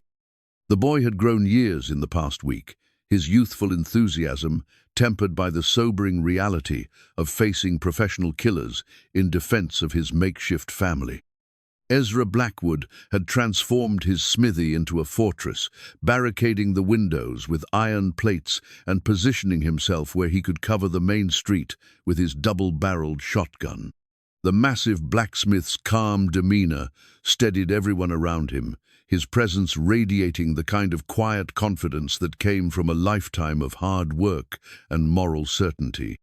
Sheriff Williams positioned himself at the opposite end of town from Samuel, creating a crossfire that would force any attackers to divide their attention.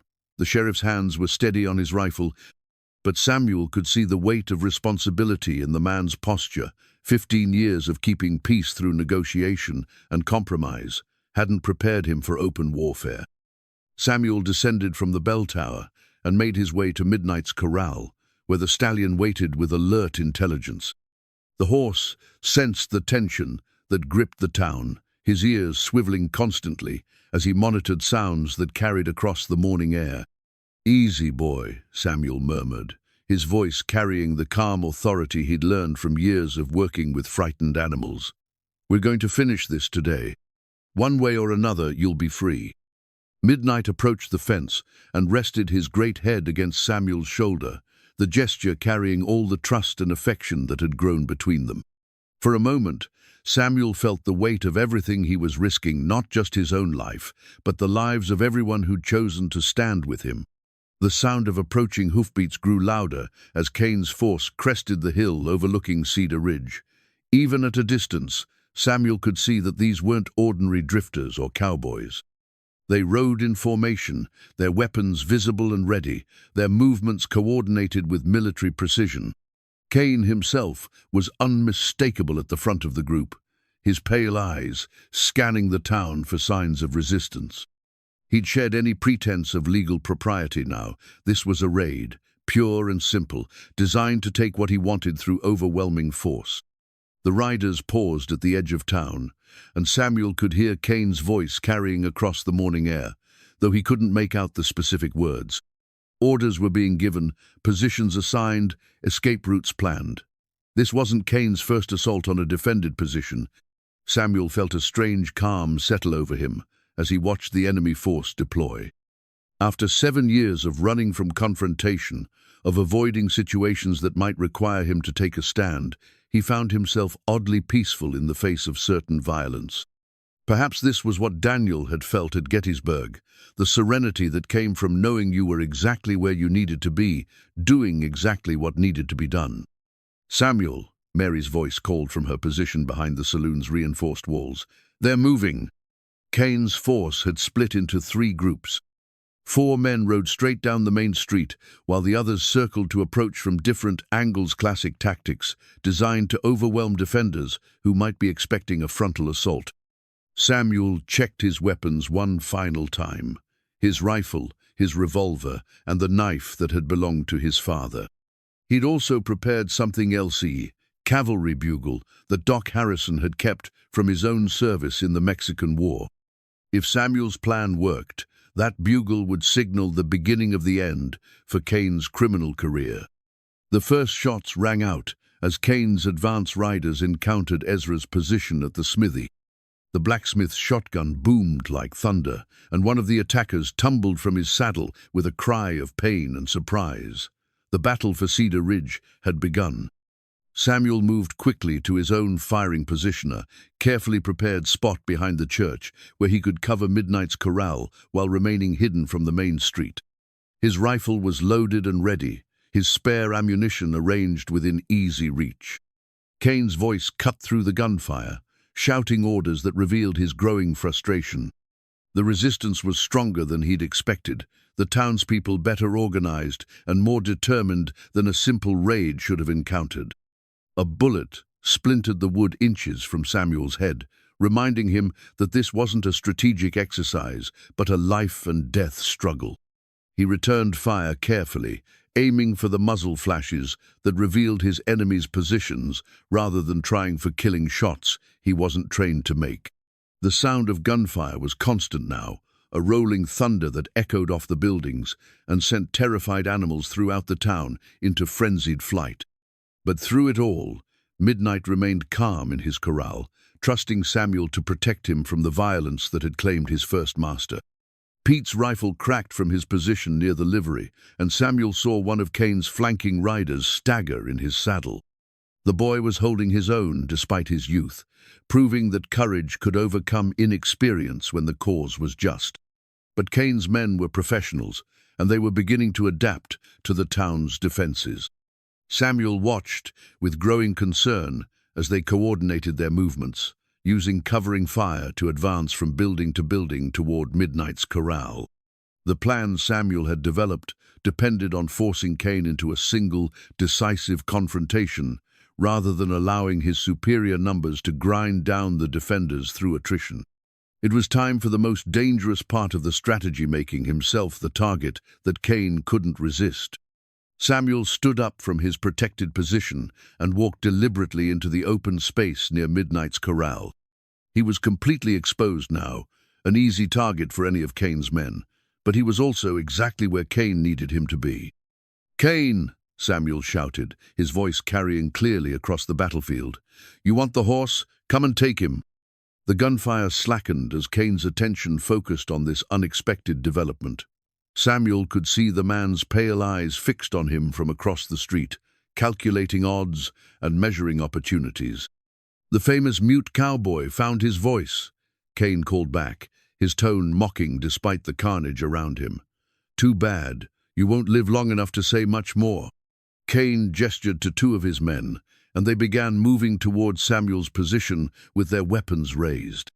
This was the moment Samuel had been preparing for, the chance to draw Cain's entire force into the killing ground he'd chosen.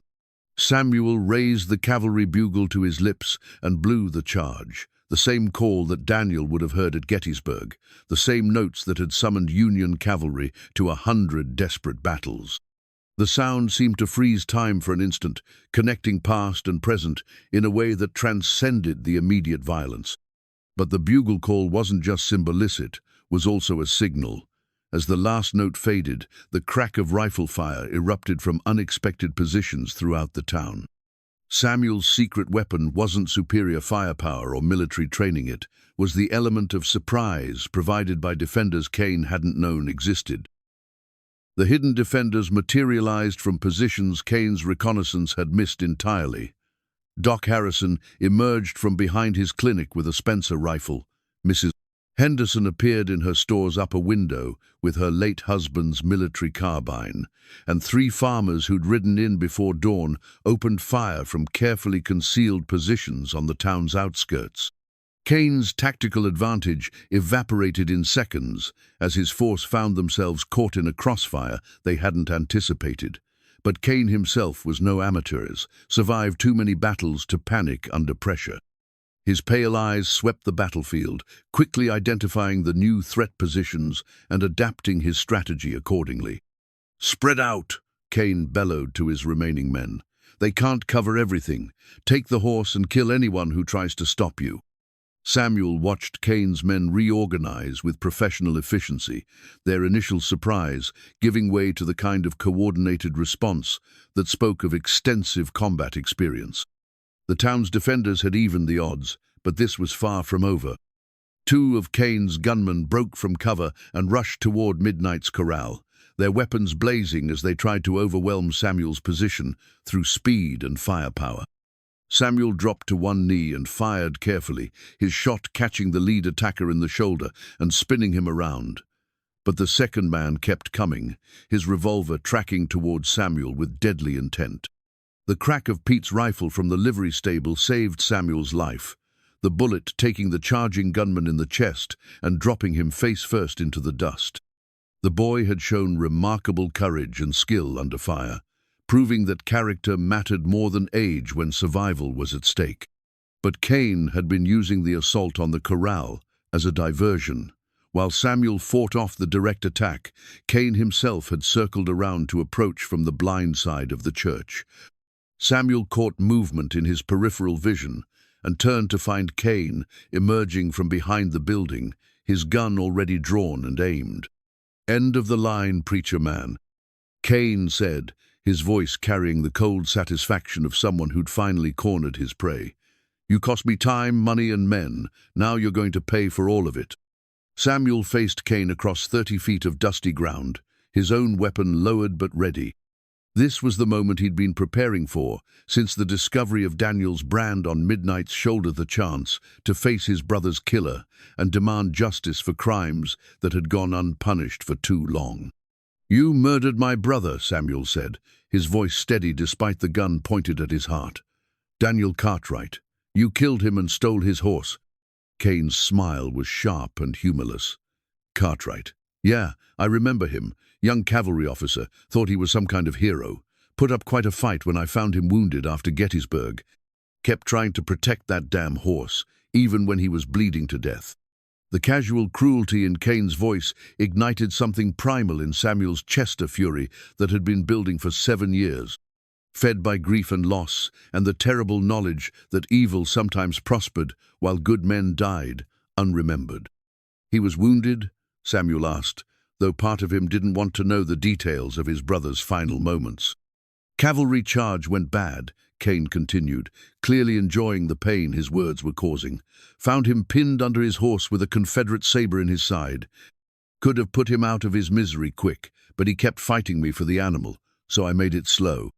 Samuel felt his vision narrow to a tunnel that contained only Cain's face. The man wasn't just a killer, he was a sadist who had tortured Daniel before ending his life. The brother Samuel remembered, full of laughter and dreams, had died in agony at the hands of this monster. "Midnight," Samuel called suddenly, using the horse's true name for the first time in Cain's presence.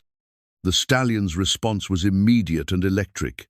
At the sound of the name Daniel had given him, Midnight reared up on his hind legs with a scream of pure equine fury. The horse had recognized Cain's voice, had understood that this was the man who had killed his beloved master.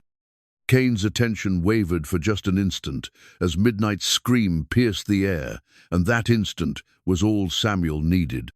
He brought his rifle up in a smooth motion, drawing on instincts he'd thought were buried forever. But Cain was fast too, and his gun was already aimed. 2 shots rang out simultaneously. Samuel felt the burn of Cain's bullet as it creased his ribs, spinning him partially around. But his own shot had found its mark. Cain staggered backward, his gun hand dropping as Samuel's bullet shattered his shoulder. Cain tried to raise his weapon again, his face twisted with pain and rage, but his injured arm wouldn't obey. Samuel stepped closer, his rifle trained on Cain's chest, and for the first time in the confrontation, Cain's pale eyes showed something that might have been fear. "You're going to hang for what you did to Daniel," Samuel said, his voice carrying the authority of absolute conviction, "and to John Brennan, and to all the others whose deaths have gone unanswered." Cain's remaining men, seeing their leader wounded and the battle turning against them, began a fighting retreat toward their horses. The townspeople's superior positions and unexpected numbers had broken their confidence, and professional gunmen knew when to cut their losses. But Cain himself wasn't finished. As Samuel approached to disarm him, Cain's left hand darted to a hidden knife at his belt. The blade flashed in the morning sunlight as Cain lunged forward in a final, desperate attack.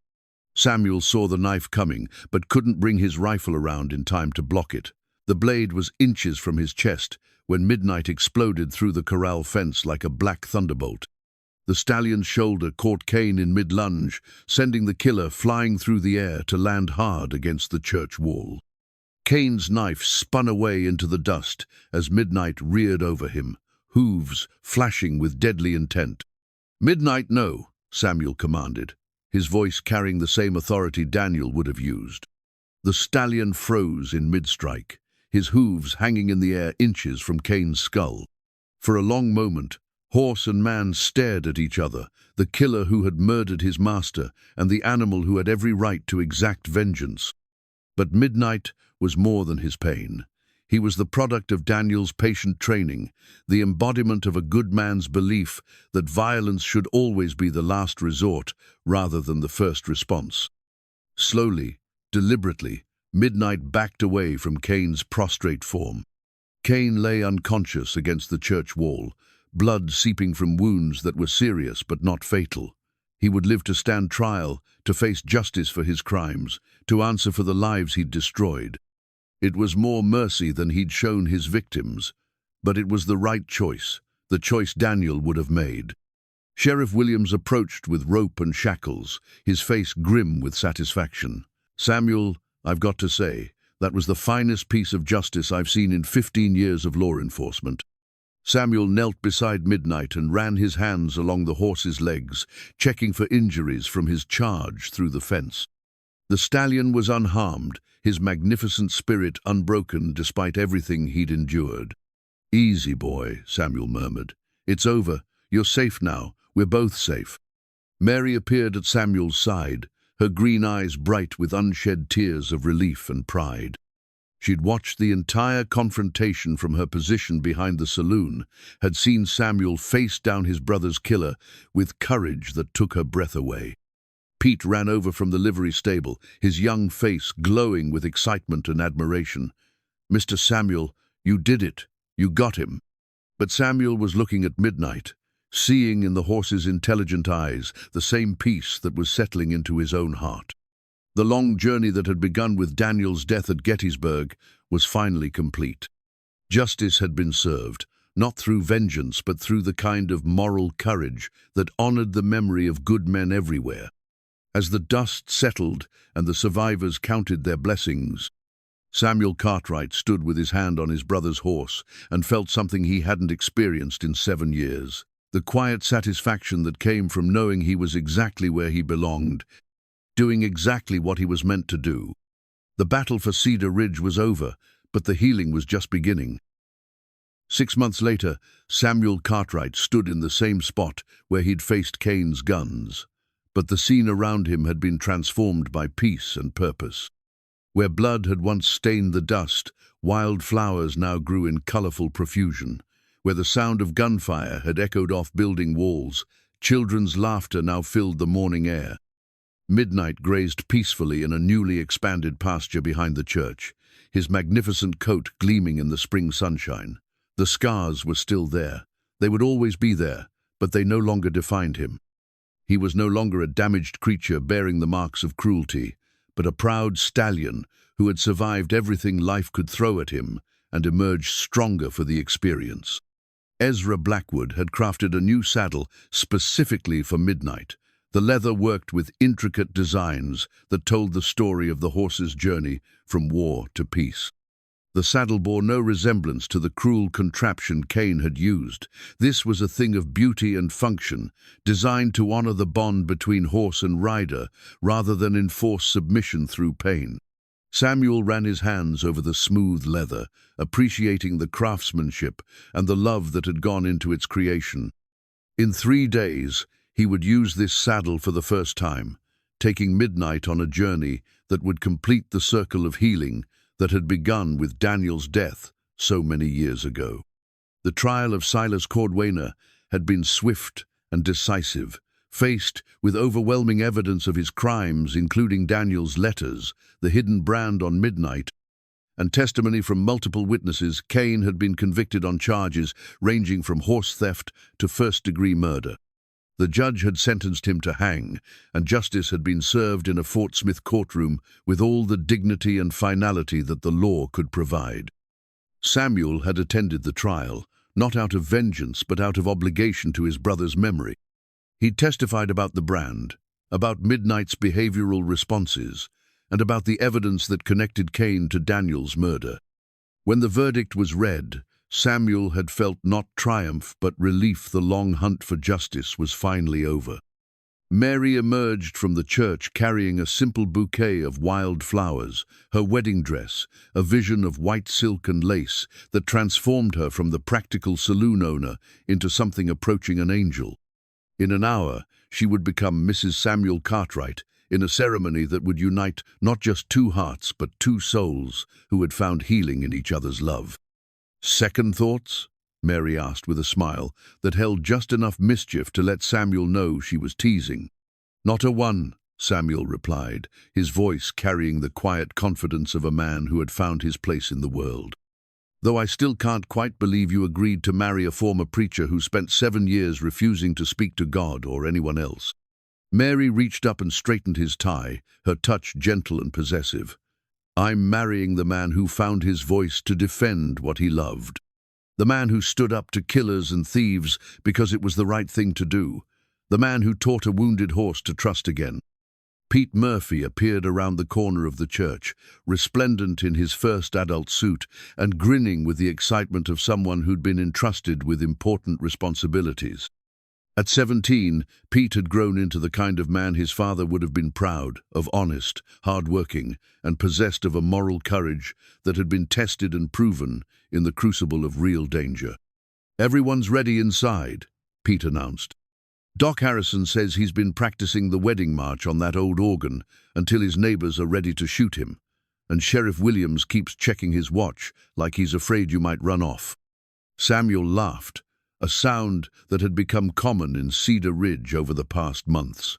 The return of his voice had been accompanied by the return of his capacity for joy, and the townspeople had grown accustomed to seeing their former silent protector smile and laugh with the spontaneity of someone who had rediscovered what it meant to truly live. "Tell them we'll be right in," Samuel said. "I just want a moment with Midnight first." Pete nodded understanding and disappeared back into the church, leaving Samuel and Mary alone with the horse who had made their love story possible. Midnight approached the fence at Samuel's call, his movements fluid and graceful despite the reminders of past trauma that would always mark his body. Samuel reached into his pocket and withdrew a small carved horse knot, the one he'd given Midnight during their first tentative moments of connection, but a new one he'd completed just that morning.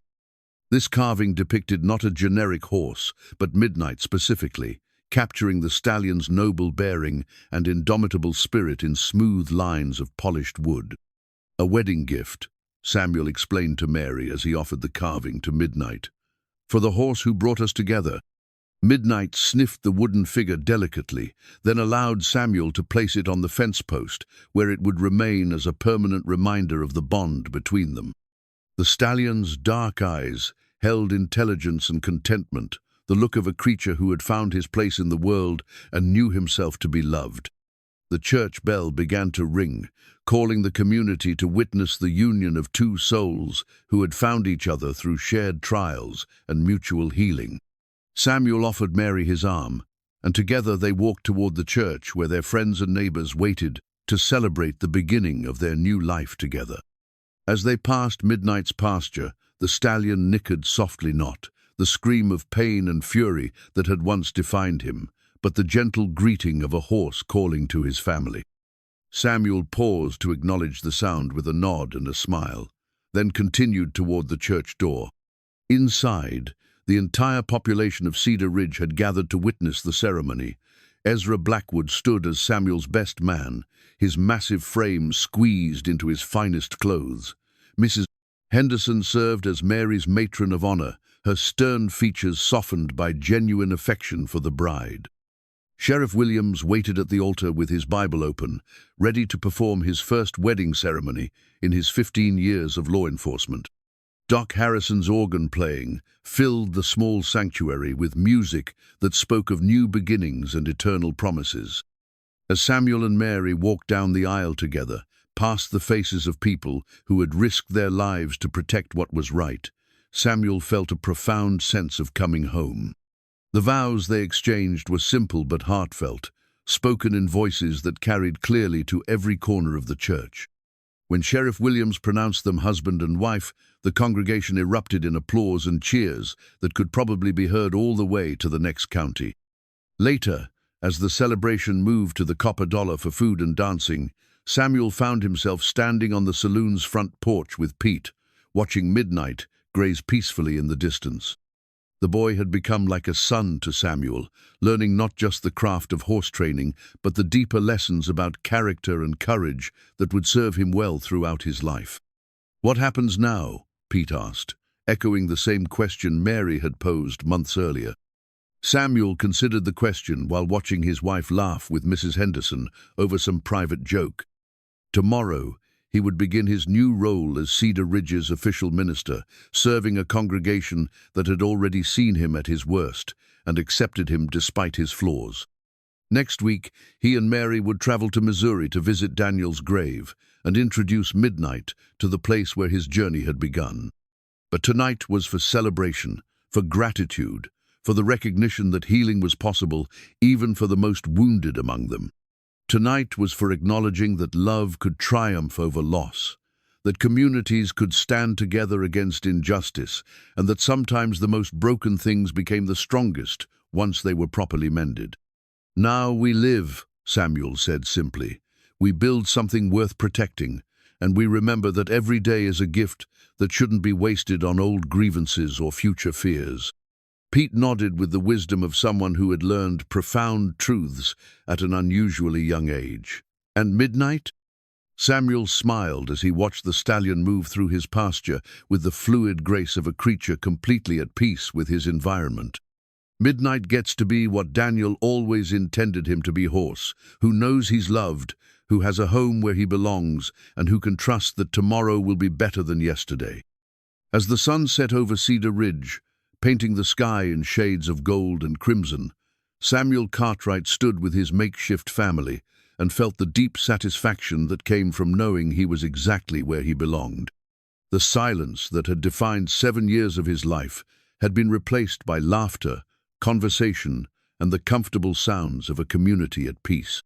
Thunder Midnight had taught them all that survival was just the beginning of the story.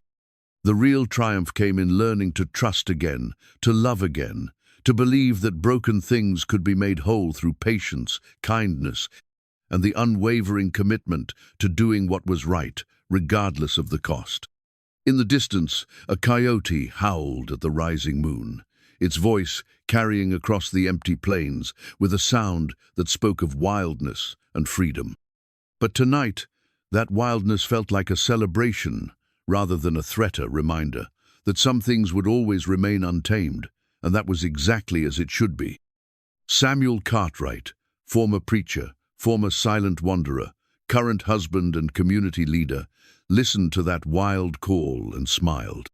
He had found his voice again, had found his place in the world, and had discovered that healing was possible even for the most damaged among them. Some wounds, he knew now, were not meant to disappear entirely. They were meant to become part of the story, reminders of what had been survived and overcome. Like midnight scars, they could be transformed from symbols of trauma into badges of courage, proof that love was stronger than cruelty and that hope could flourish even in the darkest circumstances. The wild stallion had been tamed not through force but through understanding, not through breaking but through healing. And in learning to trust again, Midnight had taught an entire community that redemption was possible for anyone willing to believe in the power of second chances. As the stars emerged in the darkening sky, Samuel took his wife's hand and looked toward tomorrow with the quiet confidence of a man who had learned that the best chapters of any story were often written after everything seemed lost. They had survived the storm, and now they were free to build something beautiful in the calm that followed.